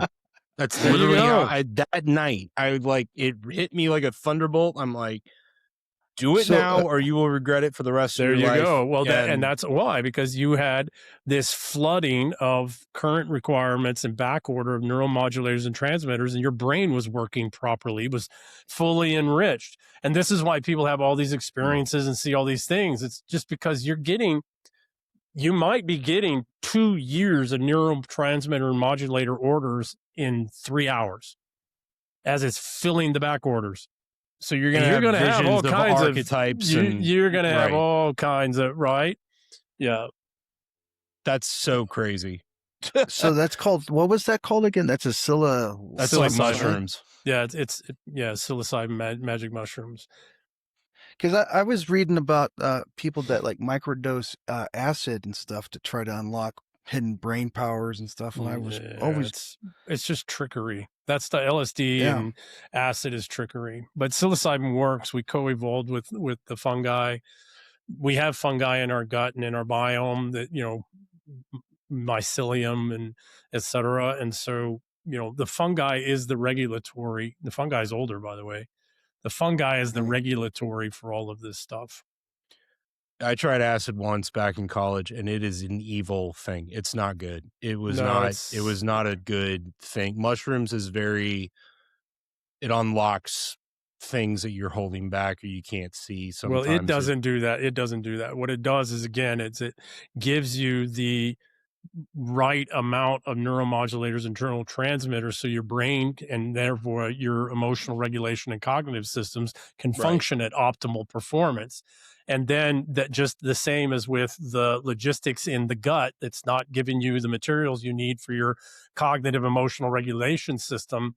You also, because you haven't had the cognitive neuroemotional regulation capabilities at full function, you've got backed up shit you got to process. Okay. Yeah. Right? Yeah, it's like sense, I've got a problem with my heart. I hate to use this because it doesn't work this exactly the same way, right? But I've got a bunch of complex math equations I need my computer to work on, but I'm having electrical distribution issues on my circuit board. So then I fix the electrical distribution issues on my circuit board, and what does it do? It starts processing all that back order of complex computations. So it overwhelms the system. Yeah. Well, it can, but a good, highly optimal system is going to be able to, like a human being, our system is unbelievably extraordinary. So you give it the nutrients, resources, neuromodulators, neurotransmitters, hormonal balances that it needs, because the biome's now able to produce those. And you're naturally going to process all of this cognitive, emotional processing stuff that's on back order. And it might, depending on how long that's gone and how much of that there is, you might need to do these things more than once. Sounds like you just needed to do it once. You needed to realize that she was the one. Well, and I've never done it again, and I don't think I ever will, because that was like, but it did break open, like you say, it made me see, like, It didn't make you, it enabled you to process things that you weren't able to process, but were already there. It helped Okay, me yeah. open up emotionally, or I don't Yeah. know if that's the right word, but Yes. Yes. because we don't want to, I was always convinced that emotions are more or less illusions, that they're like sensory, we feel them, they're real. I'm not saying they're not illusions, it's not the right word, but you see the world and people are making decisions emotionally based, the estrogens, the estrogenics, Yeah. and you just see how insane and chaotic it all leads, that you just cut that off. And I think that's what a lot of men have done throughout history, not just in this time, but especially in this time, that allowing ourselves to feel in this time. I mean, for me personally, my experience, it's driven me to the point, like, I did not know I could handle this level of insanity. I thought I would have lost my mind by now. I'm a very, I don't know, I hate saying this, but I'm a sensitive, empathetic person by nature. I was raised like, my mom was around, my dad was working a lot. Have a great relationship with him now, but um seeing I when I see other humans or other people behaving insane, it hurts me physically. Like, I don't like it really Mm-hmm. bothers me. Not like I'm angry at them, but it's like when you're around insanity, you feel, it's kind of how people feel when they see homeless people on the street. It's like it's just like this, there's, things are not in harmony, things are not in state anyway. um the one of the things I wanted to, and Hey, can quickly I touch just on. jump in real quick? Yeah. So the psilocybin is something that I was talking to this medical director, doctor. He was, we've talked hours on different things, but we spent 4 hours talking about psilocybin and trips people would take and how it relieved pain for longer than other times, and it had all the and ketamine, and how it all had these inner working functions and stuff. And he said that people are looking towards guides through these things and helping them process through as they're going through a psilocybin experience. People utilize different terminology. Yeah, the experience of moving forward into those things, and it seems like it's something that people most of the time do by themselves, but other times they're having someone to walk with them to kind of guide and make sure that So, they stay on track and not divert into some hellhole. Uh, or if they do, that there's somebody there walking with them. I have a friend of mine, good friend of mine, Clay Martin, former Green Beret, war god, one of those guys. He has a website, barbarianspirit.com. People hmm, can go look there. He helps veterans. And this is what he does. He's become our shaman. He's another Okay, one of good. us, hmm. Englishman that's, Norse Scandinavian, Norse Norman of blood. And this is what he does. And he helps people. I will say this, having watched it when I was a kid, the Vietnam era guys coming back, you need to be very careful. It's not for the fainted heart. And it needs to be something that, first off, it's not going to, if you haven't done all the other work to do the repair and damage and all, damage repair and all that other stuff, it's not, it could actually make things worse because Hmm. it might, you know, it might put you into the position where you have all the neuromodulators and transmitters available for you to do the processing, but you're still physically broken or identity Okay. stack broken, and it can make things worse because you're not going to actually be able to process what you need to process in a healthy way. So Hardware I haven't first, heard that software before. later. hardware first, software later. Yes. Right. Wow. And even with software, there's the machine language software that the machine runs on the operating system. And then there's the programs that you're running. So you want to both fix the hardware and the operating system, the kernel of the operating system first. And that kernel is your identity stack, your Mhm. core identity stack. Yep. Right. So Yep. Well, that it can makes be very helpful, but some people, for some percentage of people, no matter what's going on, it's the absolute worst thing for them to do. I've watched people freak out and never recover. Right. I haven't heard So that before. But I've Oh, heard people going off the deep end and being able someone had to be there to pull them back into so I watched people watched it when I was young. mm, People saw things about themselves, and about the world that scared the hell out of them, and they never recovered from that fear.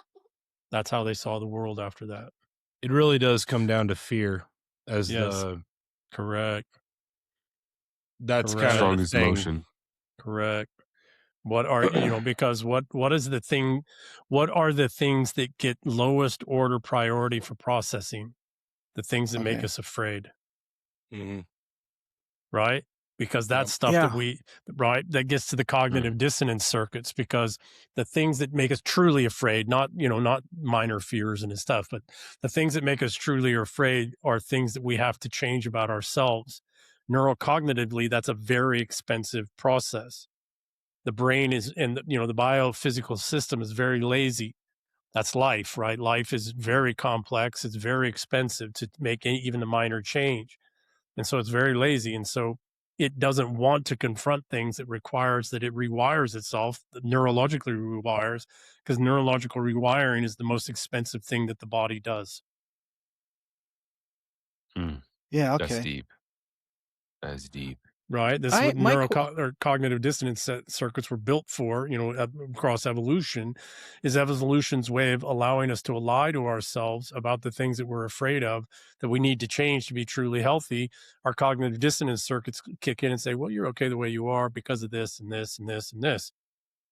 Well, And now I don't have to face because that thing. Right. Hmm. and Don't because have of to face the this dragon. and the internet, we're seeing that cognitive dissonance en masse for the Oh, first yeah. time Oh, in yeah. human history, and Oh, we've yeah. never encountered this before. And Correct. that's kind of why this is all happening. Yeah, So absolutely. we gotta figure out the pathway forward, and I am a huge fan of this so much. Just Uh, this, no one has ever pointed out this concept to me, that mm, it's like, even though we all know it's there, the very fact that it's been kept quiet as an idea. Have you ever met anyone that's clued in on this?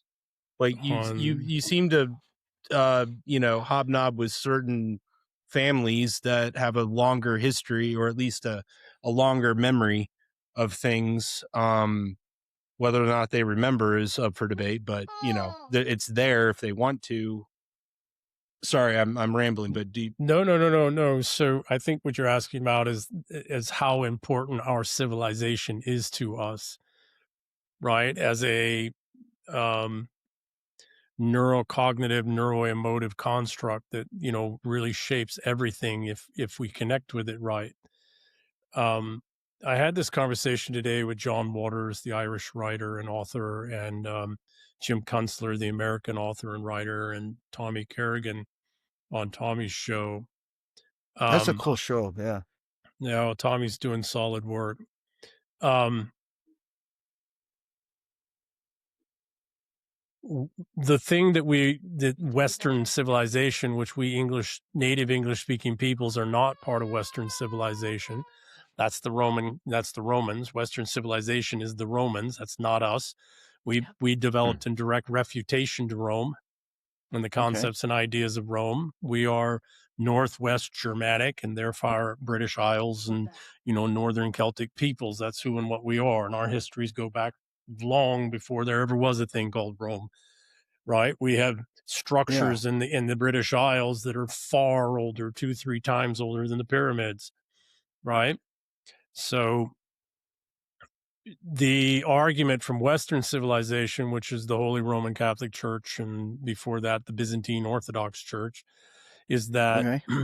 that religion, Christianity is what created our civilization and organized and shaped us. It's not true. It laid down on top of our already existing civilization, which was by then thousands of years on. Right. And what is the civilization? A civilization is all the histories and all the myths and all the stories and all the complex ways in which our peoples worked out individually and collectively how to deal with the complexity of the world. to deal with malevolence within ourselves and within others, and how to assess all these complex, intra and interpersonal things, all these status hierarchy differences, and cultural differences, because our civilization's comprised of several cultures, primary cultures, right? We've got the Welsh, we've got the Irish, we've got the Scots, we've got East Anglians, we've got Midlanders, we've got Britannics, we've got Cornwallians, we've got some lingering Romans from long ago, we've got Anglo-Saxons, and it's just Burlingame name. It's an Anglo-Saxon family. They're still in the Midlands of England. They've been there since, who knows, 600s, 500s, 400s, right? I was doing the genealogy on my family, and they can go all the way back to like 700. So the point being is that our English civilization is this and we are all of us from those isles, those of us who originate from those isles, all the way up through the Normans, because the Norse Normans, first off, were not French, although they had some French knights with them, but they were Norwegians. They were Norse Normans, give me a second. They were more like the English than anybody else, because 60% of English civilization is Scandinavian, Germanic, right? Northwest Germanic. So when the Normans came across, they became more English than the English, and they codified more rigorously what it means to be English, right? In rituals and practices and etc. They didn't replace English civilization. They fully embraced it. So our English civilization resonates deep in our bones. It's in our language. It's in our roots. It's in our stories. It doesn't matter if you're Irish or Scottish or Welsh or, again, Cornwallian or East Anglian or Wessex or from the Midlands or from Northumbria, etc. We are all English peoples, right? And I don't mean ethnically, because there's no English ethnicity. Doesn't exist, right?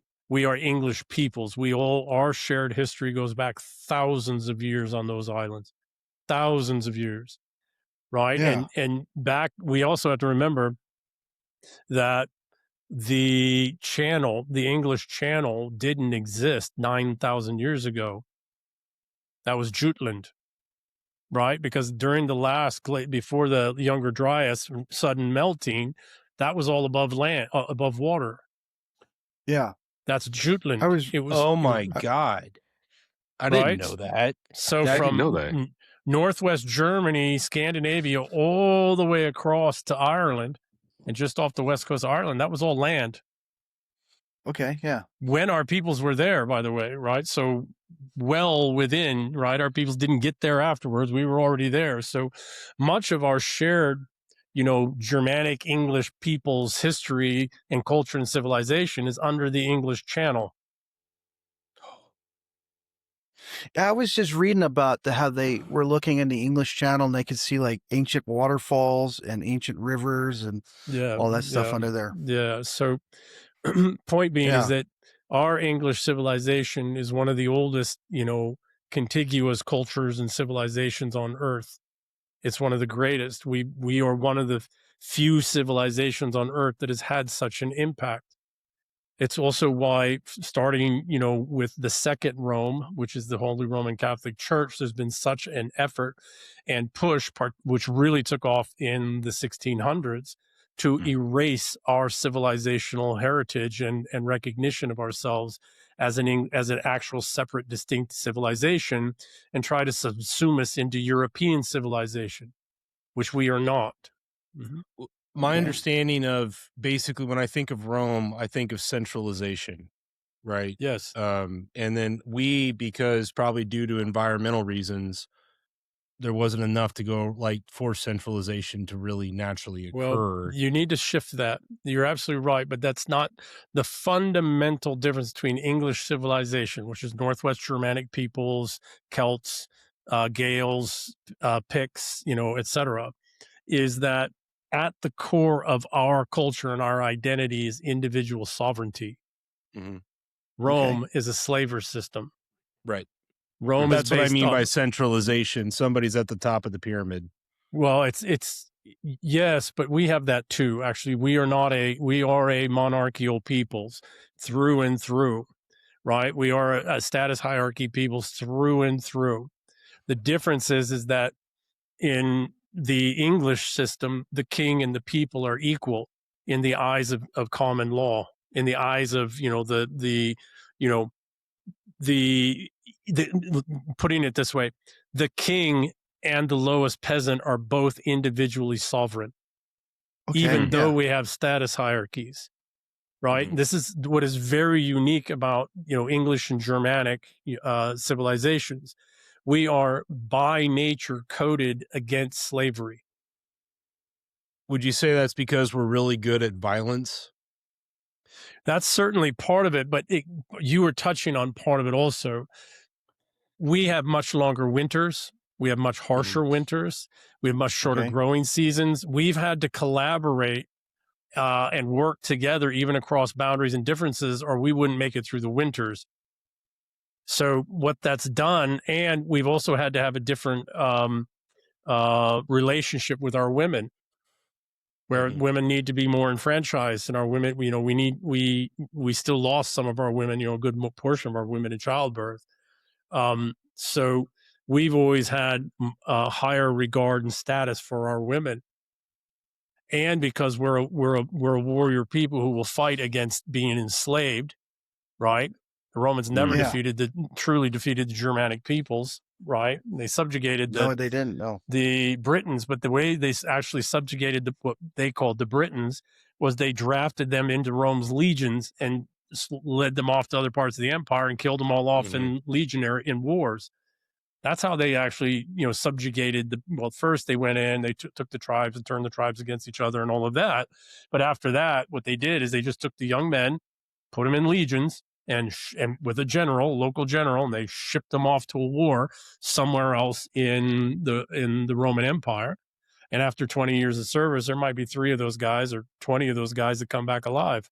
And they're old men and broken. And often they wouldn't give them lands back in Britain. They would give them land somewhere else in Hispania or somewhere else. And that's what led to the success of why the British Isles were so successful, or why the British Empire that's literally was it still is its strategy. Correct.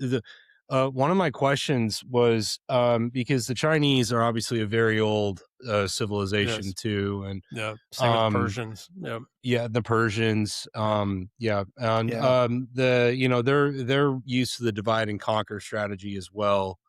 Um, it does seem different than the British model, though. The British model seems way more, or the Roman model, sorry, the Venetian, Dutch, Yeah. Roman Yeah. model, Yeah. is highly intense, or they, or maybe they just have the initiative and they just have been pushing forward, and the Chinese are waiting for their turn.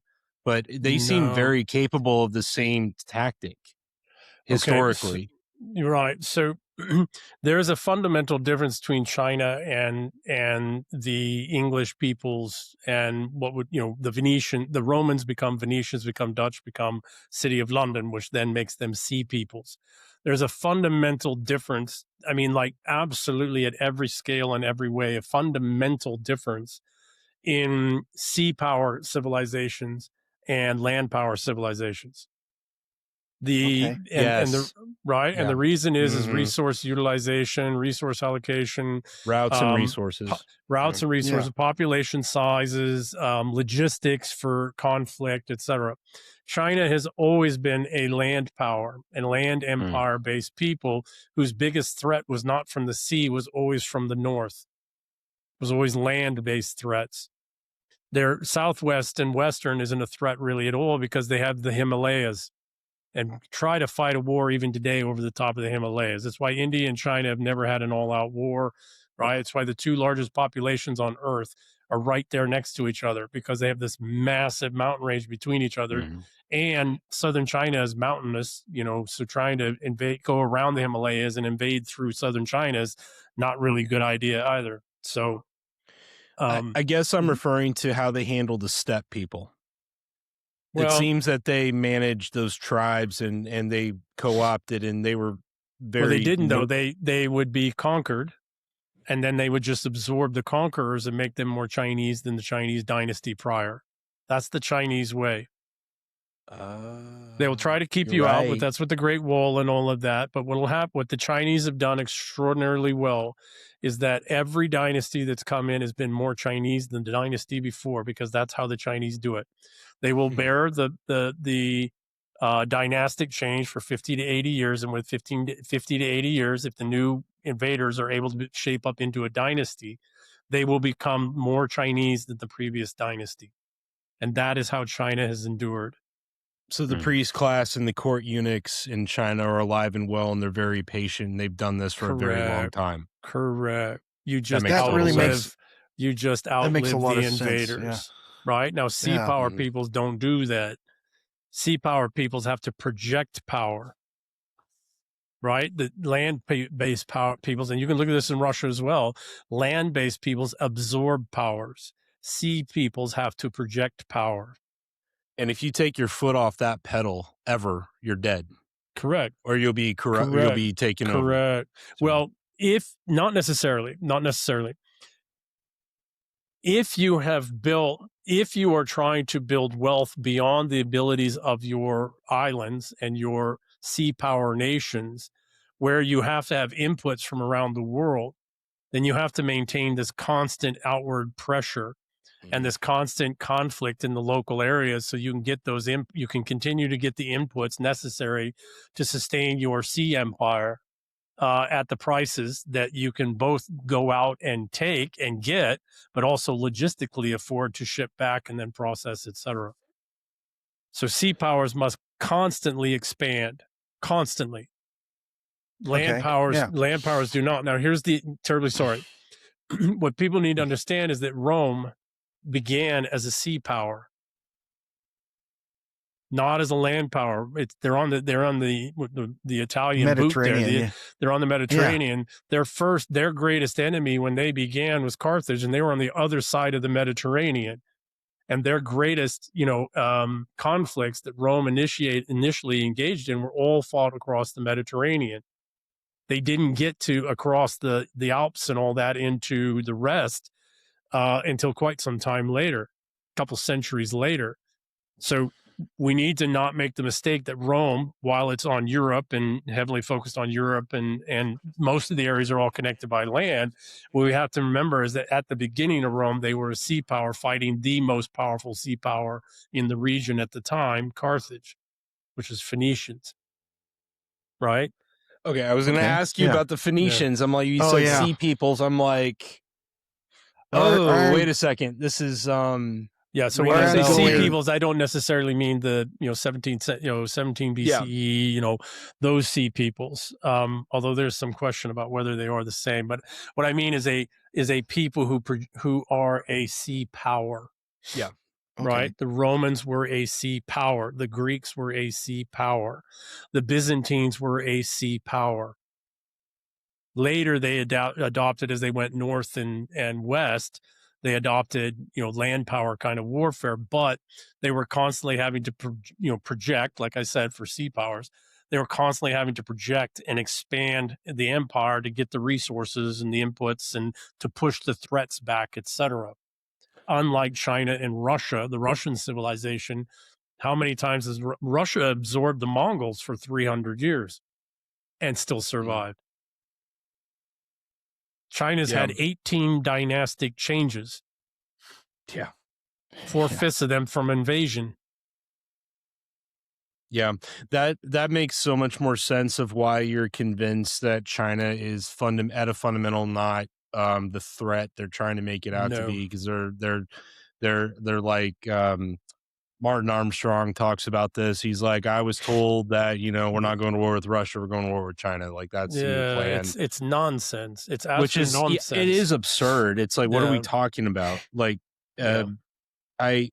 I guess I understand, like, from an economic standpoint. Like, I went to Africa, I saw the infrastructure projects. They're very impressive. The roads are brand new. No one's on them. No one's using these things. So it's either for a future We yet, had that. We but did the same thing here. We have to understand, like when Eisenhower did the freeway system here in the United States, which took I think 20 years or 30 years, we have to realize that a lot of over half this country was the same as what they're doing in Africa now. It wasn't built out like it is until the freeway system was in place, until the rail system was expanded out, etc. Right? no, build it and they will come. I get that that's the proposal, but at the same time, it really does come down to Europe and the financial system and how do you bankroll and credit all this, and to the United States. But the idea of ARC is truly the only way we're not going to all get ourselves killed. Correct. Like the smart money understands this. Correct. The old families, the good old families also understand this. Both old Chinese families, old Russian families, and old American English, families, and even some of the European families, but those families don't have power anymore. It doesn't mean that they're not helping us in other ways with information and, that kind of stuff. There is so much kayfabe going, like, I mean, it's like this. Okay, so we're supposed to strike Iran tonight, I guess. We were supposed to strike them last night. I had a Green Beret buddy of mine said, tonight's the night. And I was like, meh. Meh. You have to ask yourself, what you have to ask yourself is, what possible thing could we gain by striking Iran? What possible thing? Well, I mean, you make a big show of you're doing it, move some fleets around, and then, I mean, what it's done is it's literally drawn out everybody that wants to push for it. Well, the loyalty testing stuff's already happened. All those people are screaming. They were already screaming, etc. Yeah, right? I agree. There is absolutely nothing to be gained whatsoever. Yeah. And every chance for some mistake to be made if we strike Iran. And, we'll say all kinds of things because we got factions and we're dealing with the British and the Europeans in our own fucking government at every level. Again, it kind of short circuits the propaganda. No, it's fine. Please. This is worthy of we're no angels words, around for here. God's sake. Yeah. But I've heard that Khomeini's not even in country that this is all, because a lot of these leaders are clearly he's in power. The regime's just fine. They're fine. Now, I'm wondering if at some point. Mm-hmm. Well, I'm wondering if it's a Praetorian problem. Like all these nation states have been, their security forces are their biggest threat. That maybe we're the out. Okay. Well, if it goes that way, but the IRGC leadership and some others have been getting killed. And that's all British. That's the Praetorians. That's that Praetorian Devil's Legions, leave behind assets. The IRGC guys have been getting killed for over a year now. So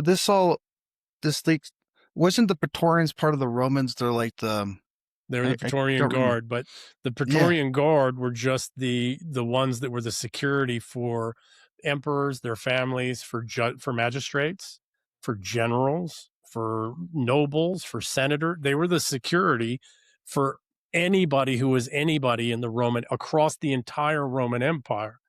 And they assassinated all kinds of people. And the Praetorians then were the ones who managed all the wealth, the ill-gotten gains through this extortion of anybody who was anybody. It's the exact same system that we're dealing with. Mm-hmm. I mean, any high-level profile assassination always requires cooperation or infiltration of security. Like, it's how you control. You don't need to own the assets. You don't need to be a public figure. You don't need to even be in government. You just need to own their security. Yeah, and you don't even have to have the whole security. You just need to have one or two of your guys on that team. Right? Yeah. And then every once in a while, you kill some elite person's family member as a warning to that family and others. Do it when somebody comes and says, we want you to invest in this, or we want you to donate this money to this, you're going to do it. It's cheap. So it's reshifting the powers. Impact. It's because the only real currency in all of human history is the willingness to commit murder. Yep. Violence. The only real currency is violence. That makes a lot of sense. that's the first fear is violence. You have a gun pointed to your head and you have $1 billion in your bank account, you'll empty it. Or that's not quite what I would want with if I had a gun at your head. I want you to invest in these 3 companies. Sure. And I'm going to try and make sure that they're actually potentially going ventures, but they're doing shit that I need done because I need these capabilities out there in the world, this technical surveillance capability, or I need this munitions targeting capability, or I need this AI monitoring capability. So I want you to invest in those. You'll make a return. Maybe they'll fail, but we really do want you to make a return because I want your wealth to grow bigger because I got a gun to your kid's head. Right. Yeah, your kids, not even or you. I want you to put, exactly. Or I want you to put $200 million, of your charitable giving into this foundation because I'm using that to destabilize these 6 other countries over here. And there's like a million ways to kill people non-attributionally now. I mean, well, but you're not trying to kill them. You're trying to control them so that you can have what you want. Correct. Now, if somebody gets a conscience or somebody wants to come forward or somebody decides just to resist, I will kill somebody. But I'm not going to do it in some, it'll be non-attributable, but preference is heart attacks and car accidents. Yeah. That's the preference. But I'm not going to hide it because I want you to know and I want the other families to know. Yeah. Yeah. That's pretty. You have a really interesting way of structuring it. It's very linear. I like the way your thought process there. That's pretty cool. If I was going to rule the world, this is how I would do it. And then I took a look and I went to, special forces. I went as a Green Beret, taught non-conventional warfare, and I took it pretty serious. And I did counterterrorism, counterproliferation work, and I took it pretty serious. And then I started went out and do my doctoral studies in computational engineering. And I'm looking at data flows and I'm looking at decisions that business leaders and billionaires are making. I'm like, those don't make natural sense from, their behavior, et cetera. Excuse me. Yeah, I mean, them trying to lower the population of the planet and do mass poisoning doesn't seem like a good, sustainable model. Threat, right? They want us looking at that and not paying attention to how they're controlling the Gates family, right? But I started looking around. I started to realize, wow, some of these, there's something else going on here. And then, you can't look at that directly. And then maybe I might or might not have had a personal direct experience that just put it right in my face with a certain lady who was worth $19 billion at the time, much more now in, let's just say, the Bay Area, California. And I asked, and I'll leave it there. So I might or might not have stumbled across this directly. And then I started to look at history more closely. And I kept coming back to Praetorian Guard, right? And really what it was for me, because I'm a royalist, I'm a loyalist, right, to the English civilization, and that means to the crown. I've been trying to figure out, I was trying to piece out because of what's happening to my beloved, England and Scotland. And why was that happening? Why was the crown letting that happen? And then I started to look at things and crown members and royals and even kings that had been killed. And even admitted to, right? King George V was euthanized. It's public knowledge now. Right? Yeah. And so they don't live very long. Well, also when they get old, they get offed as a message to the next, the next generation. We're in control here. You're going to do what we want. And so, I started looking hard at this once I'd had that experience in the Bay Area that confirmed a suspicion, right? Blatantly, like no uncertain terms. And then I started looking at the royal family and I started to realize, wow, they've been controlled since 1688. And then, okay, where did that come? Well, that came from Holland. That came, or from Amsterdam. Okay. Where did that start? Well, that came from Venice. Okay. Where did that go? Oh, that's Rome. That's the Milvian Bridge battle. And then when you go back and you restudy Roman history, you realize that the Praetorians sent from Augustus forward, after Augustus, right? So the Claudian emperors after Augustus were all every emperor was controlled until Constantine. And Constantine drew him out into a battle, but it took over 100 years to set that up. And then he drew him out into a single battle at Milvian Bridge and crushed them, destroyed and killed many of them, and then hunted them, some of them forever, and killed them all over the empire, and then told them, if you ever come back together again or try to be a power again, we'll kill you. And so where'd they go? The remnants with wealth, vast amounts of stolen wealth, went to the lagoons of Venice and built Venice. And then they went for their revenge. And in the fort, go ahead. No, please keep going. No. That's it. It's the point being is that we are dealing with the same Praetorians of Rome that Augustus established, that within one generation after Augustus had already pretty much taken over control of the empire. It's like self-preservation is another thing that go alongs with fear. But when you are taught a certain model of survival, it can last for clearly forever, thousands and thousands and thousands of years. And don't think survival, think parasitism.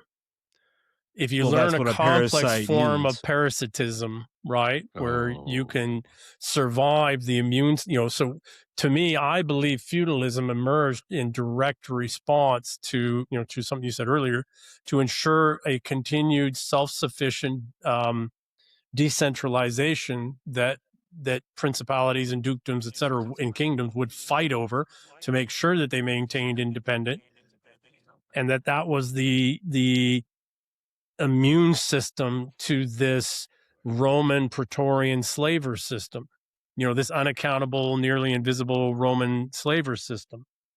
So what did the Romans do? They came up with the Holy Roman Catholic Church, which was a Trojan horse. Now you've got Catholic priests, in all of your principalities and kingdoms and et cetera, and they're getting donated, the most fertile and most productive lands. And they have an intelligence network. Mm-hmm.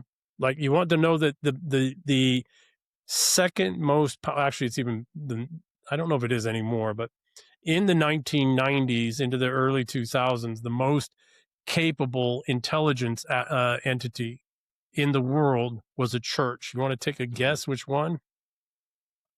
Catholic Roman. Church? Nope. Huh. Mormon Church. Oh, yeah, that I was going to those say Mormon. missionaries. I was like, what do you think all of those missionaries are? That is the world's most cover extensive. for action. Well, yes, but not really. It is the world's most extensive human intelligence collection network. It gets into every community, everybody's homes. Yeah. It's sending back reports. It's sending back information. It's all mostly innocuous unless they need to dig into something, and then they'll get a deacon or somebody or whatever they call them involved. It is a collection. Why do you think the Mormon Church became the wealthiest organization on earth in 1996? Catholic Church has resurpassed them again, right? Since the payouts for the pedophilia stuff are over. That's how I understood. It makes a lot of sense. Especially churches Wait that a minute, are heavy what is on the the answer to missionary that? work. Like Seventh-day Adventism is not exempt from that. I would say, Nope. like I used to do that a lot and go on mission trips, and it's I didn't see any direct government, but I'm saying that ecosystem creates an environment for all kinds of third parties that want to gather intelligence to come in, using young college kid do-gooders to come in and act like they're doing something. And like, really the only effective thing we can do is dig a well, and even that can backfire. Like, it's everything else tends to make things worse in the long term. Yeah. Disrupt. So how did they become wealthy though? The Mormons. The intelligence. Who's connected to who? What's the power structure? What's the natural dynamics? People talk when they're talking to a young kid who's just genuine about the religion, etc. And then if you got some folks behind the scenes that know how to map what we call link analysis and link analysis that together. Do you think it isn't of value to realize that certain families are actually connected to one another and they know each other, and maybe some families got certain assets or certain business relationships, or they're in some certain business decision or financial decision or resource decision.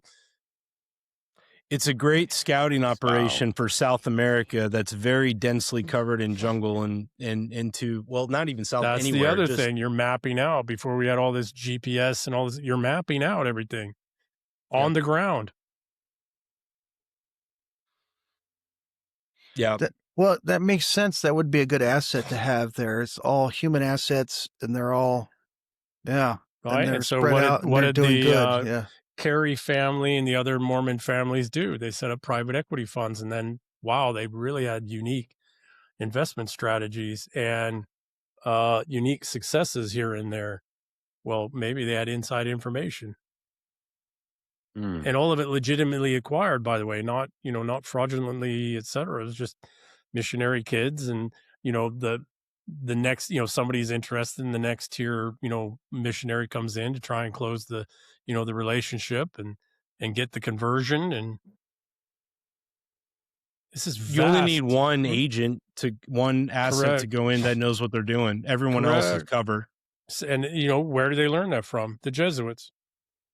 I was going to say the Jesuits were the big one. Where do the Green Berets come from? The unconventional warfare experts. We learned most of that. Well, we learned most of our stuff from the OSS and SOE and SAS. But where did they learn that shit from? The Jesuits.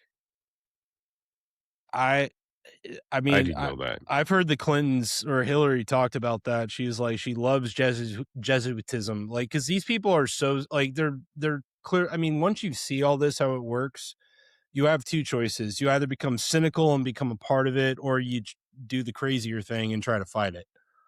Well, here's the deal. We are English-speaking peoples. We are English civilizational peoples. We have one enemy and one enemy only, Rome.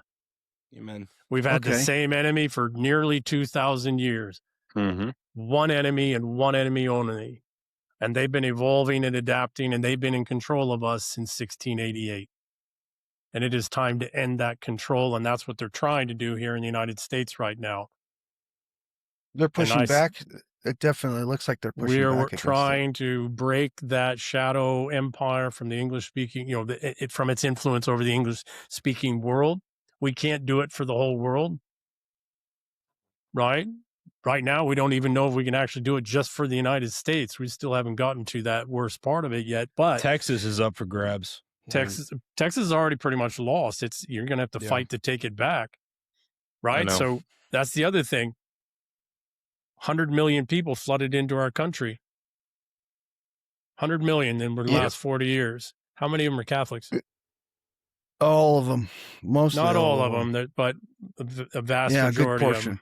Ostensibly, that culture has been.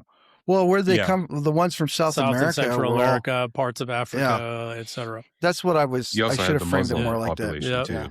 Yeah, and Muslims, but personally, I think Rome invented. My personal belief is I believe Rome invented both Christianity and Islam. I am the antipode totally to one convinced another. I'm very much convinced of the Muslim of Islam. I mean, they made it all the way to Scotland, like the Islam, like Muslim armies, and they always skip the Eternal City. Like Rome was never sacked. Supposedly, it was almost sacked a couple of times. Maybe there were some popes that wanted to break the chain. I don't know, but you had to make the threat look real.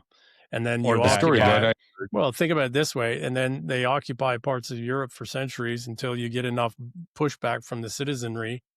And then you direct them in the Crusades. But what you're really directing the Crusades toward is not, you're getting Reconquista happened later, by the way, but you're getting rid of the Muslims in your lands, but you're really going after Constantinople. Right. 80% of the principalities and kingdoms sacked in the Crusades were Orthodox. They weren't Muslim. And to include Constantinople itself and Byzantium, and then they set up the Latin states. And who are we supposed to hate the most right now? Them too, but I mean, like they're really. I mean, Russia is what I mean. The Vanguard, that's Orthodox. That's the Byzantines. That's Orthodoxy. Yes. It's quite literally the Byzantines, because the Roman. Okay, so the Rurikid is the Russian royal family. All Russian royal families come out of one family, the Rurikids. the Rurikids are Varangian guards. Really? They came out once, yes, because the Slavic principalities could not come to peace with one another. And they knew they needed to band together as a larger band, unified band of peoples, or they weren't going to survive. And so they couldn't mediate between themselves or pick one of the princes to rise up. They just kept war with each other. So they brought in a Varangian family coming out of Constantinople after their Varangian service times, 20 years, and they elevated them as the Rurikid family as the Russian royal family to mediate between the Slavic tribes so that the Slavic tribes could all come together into a single whole as the Kievan Rus. They're Varangians. They're frickin' Scandinavian. Now they've married into the Slavs, and genetically they're very much mixed. But the Romanovs are just the latest branch of the Rurikid family. They're actually, and the Rurikid family married directly into the Byzantine crown twice. It's so also a refutation of the slavery system by doing that. Correct. So, wow. You want to take a guess of a world leader right now who is actually related through his mother to the Rurikid family? Putin? Donald Trump. Oh. Well, you want to wonder why all of the Russia gate and Russia, maybe he might through his mother, because his son does have affinities for his mother's people, right? My best friend is a McLeod from that island. Through his mother, yeah. Donald Trump has Rurikid blood, Russian, Byzantine royal blood. Wow. Putin I got not, chills. by the way. That's crazy. I never put that together. Yeah. Man, that's a hard. That is. You can grok it. That's by the a way. revelation. I mean, you can look it up, right? No, it just makes too much sense. That's pretty cool. We are at war with Rome, right? We are at war with Rome. We've been at war with Rome since 44 AD. We've been in war with Rome before, but Rome actually finally was able to land on our shores in sufficient numbers to, actually war with us on our own lands. We've been at war with Rome for almost 2,000 years. We are still at war with Rome. That is the financialist. That's the financialist system. The way in which they stay in power is their Praetorian regime, right? And the Praetorian Guards, and the Praetorian Guards now are the Devil's Legions, because they're not just soldiers and security assets. They're terrorists, they're cartels, they're, the organized crime, etc., which are, self-funding paramilitaries.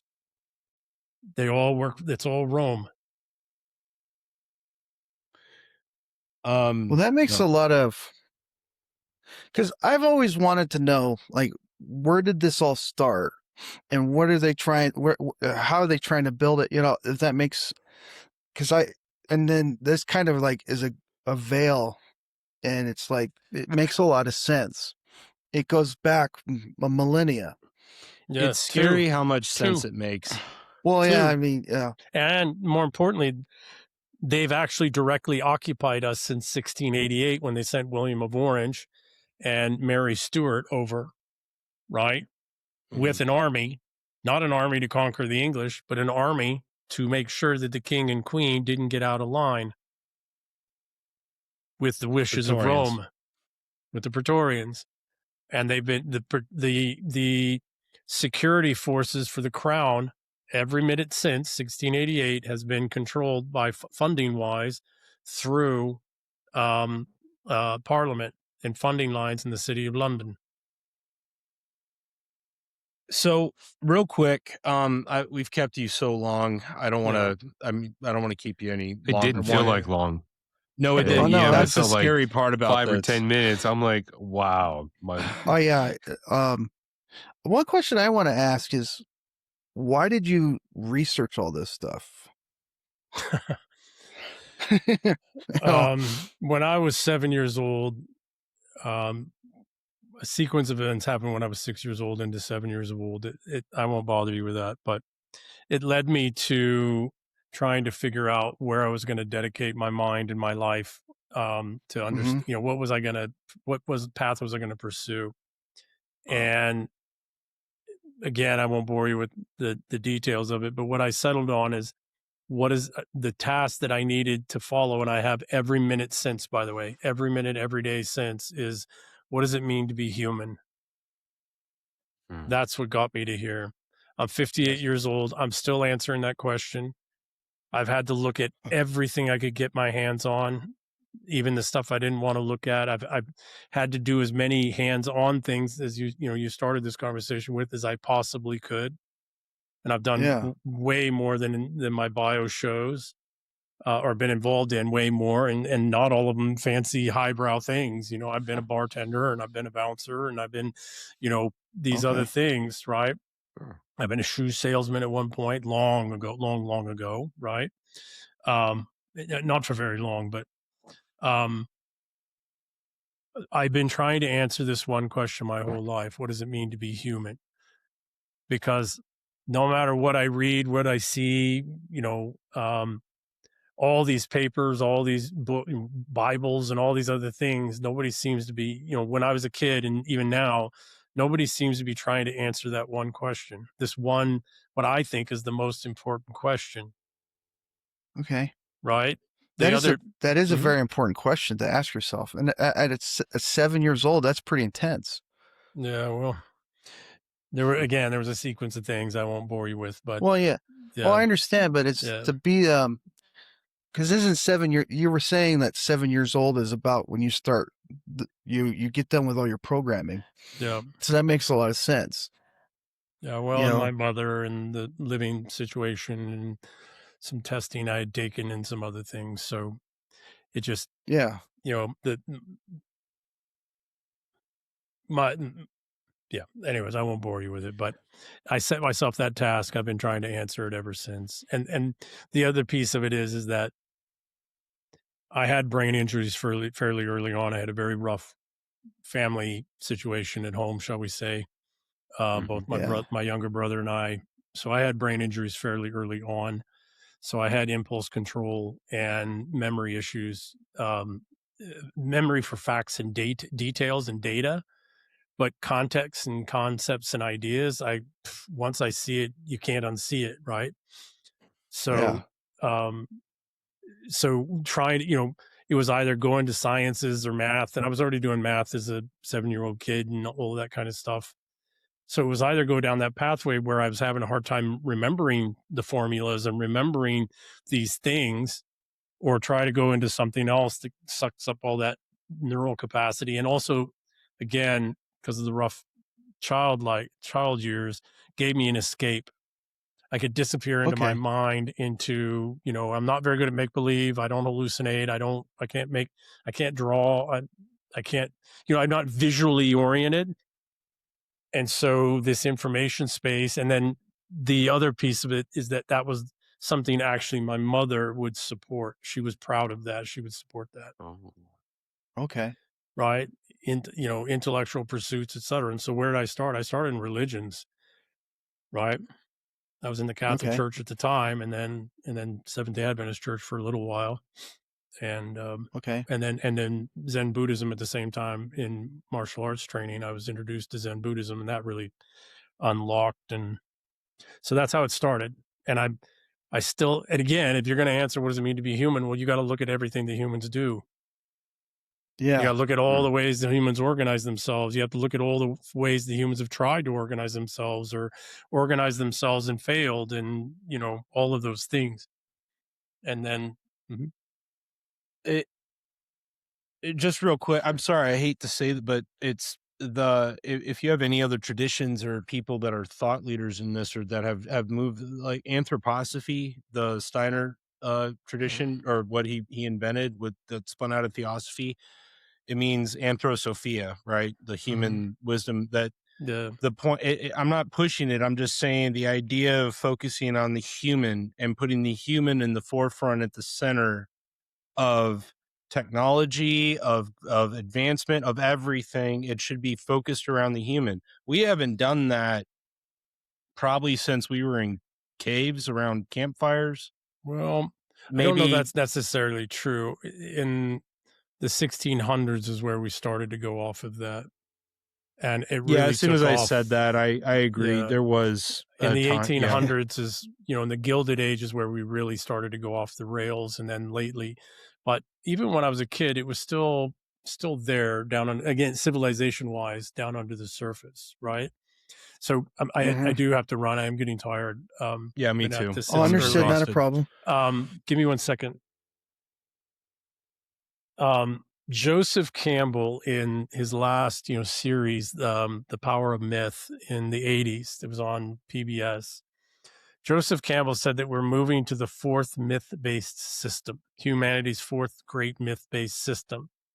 And it started with the Romans, who broke they consolidated and centralized everything. But by doing that, they broke all of these things, right? All of these localized, decentralized things that had endured forever. What Joseph Campbell said is that we're moving to this fourth myth-based system, and that for the first time, at the center of this cosmology will be the individual human, who is ultimately responsible for themselves. Not gods and demons, not extraterrestrial power, not these great forces that humans are subject to, whether it's a monotheistic system or pantheistic, what is it? Anyways, a pantheon of gods and deities, etc. I can't remember that word. But that we were moving to a place to where the belief system is human-centric, but it's oriented around, not around what they tried to hijack in the last 60 years, which was make it, me centric. Right. But, Yeah. because the resentfuls are always sensing this transition long before we do. And so they were trying to hijack it with this,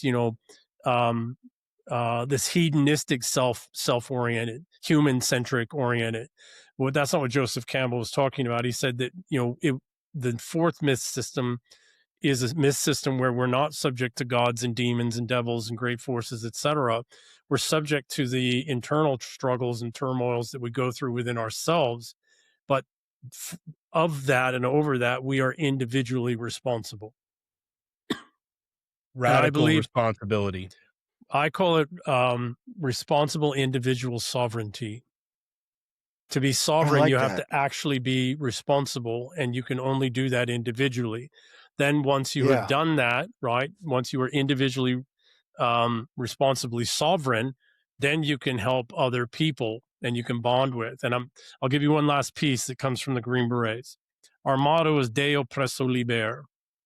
And most people, 99.9% of the Green Berets, maybe more that you ask, will tell you that means free the oppressed. Sorry, not even, it's French, it's not Latin. And even in the Latin, it doesn't mean that. What it means, translation from en français, is of the oppressed free. What does that mean? Yeah. Of the oppressed, that's very different. Oppresso, oppressed, libre, of the oppressed free. It means those that were oppressed but have broken themselves of oppression. Yeah. Right? Those who were oppressed but are now free, right? We have something to share with you. We have something, only those that have broken themselves free of their oppression. And what is that oppression? It's inside. It's the limitations we put on ourselves. It's the lack of restraints we put on ourselves that then keep us enslaved to our appetites or to the world, etc. So only those that have gone through such an ordeal, like Special Forces selection and all the things that got you there, and the qualification course and all the things that you have to go through there, and then 3 years at least on a team to really be, recognized as a Green Beret, that takes a unbelievable Herculean effort. And the only way to do that properly is you have to break yourself free of all of this internal and external illusions and lies and, deceits. Well, only when you've done that can you help other people break free. But you have to do it first before you have to do it first, because nobody can break somebody else free. Only the individual can break themselves free of the ultimate chains, which are the chains of your own mind and emotions. That is, I think that's the best way we could possibly end this. Yeah. Yeah, I could be. Ian Burlingame, thank you so that. much for your time. Yeah. This Pleasure, guys. really Yeah, was I'm very helpful honored for to me. have you Like, come on. Yeah. Well, I appreciate it, guys. I hope there's some value, and we'll talk again sometime. Oh, I'm Definitely. I glad to can't hear wait. that. I hope I would so. love to talk to you again. Yeah. All right. But thank you very much for your time. Yep. I'm blessed. I think I have to Let me pause a see. moment for it to finish uploading here.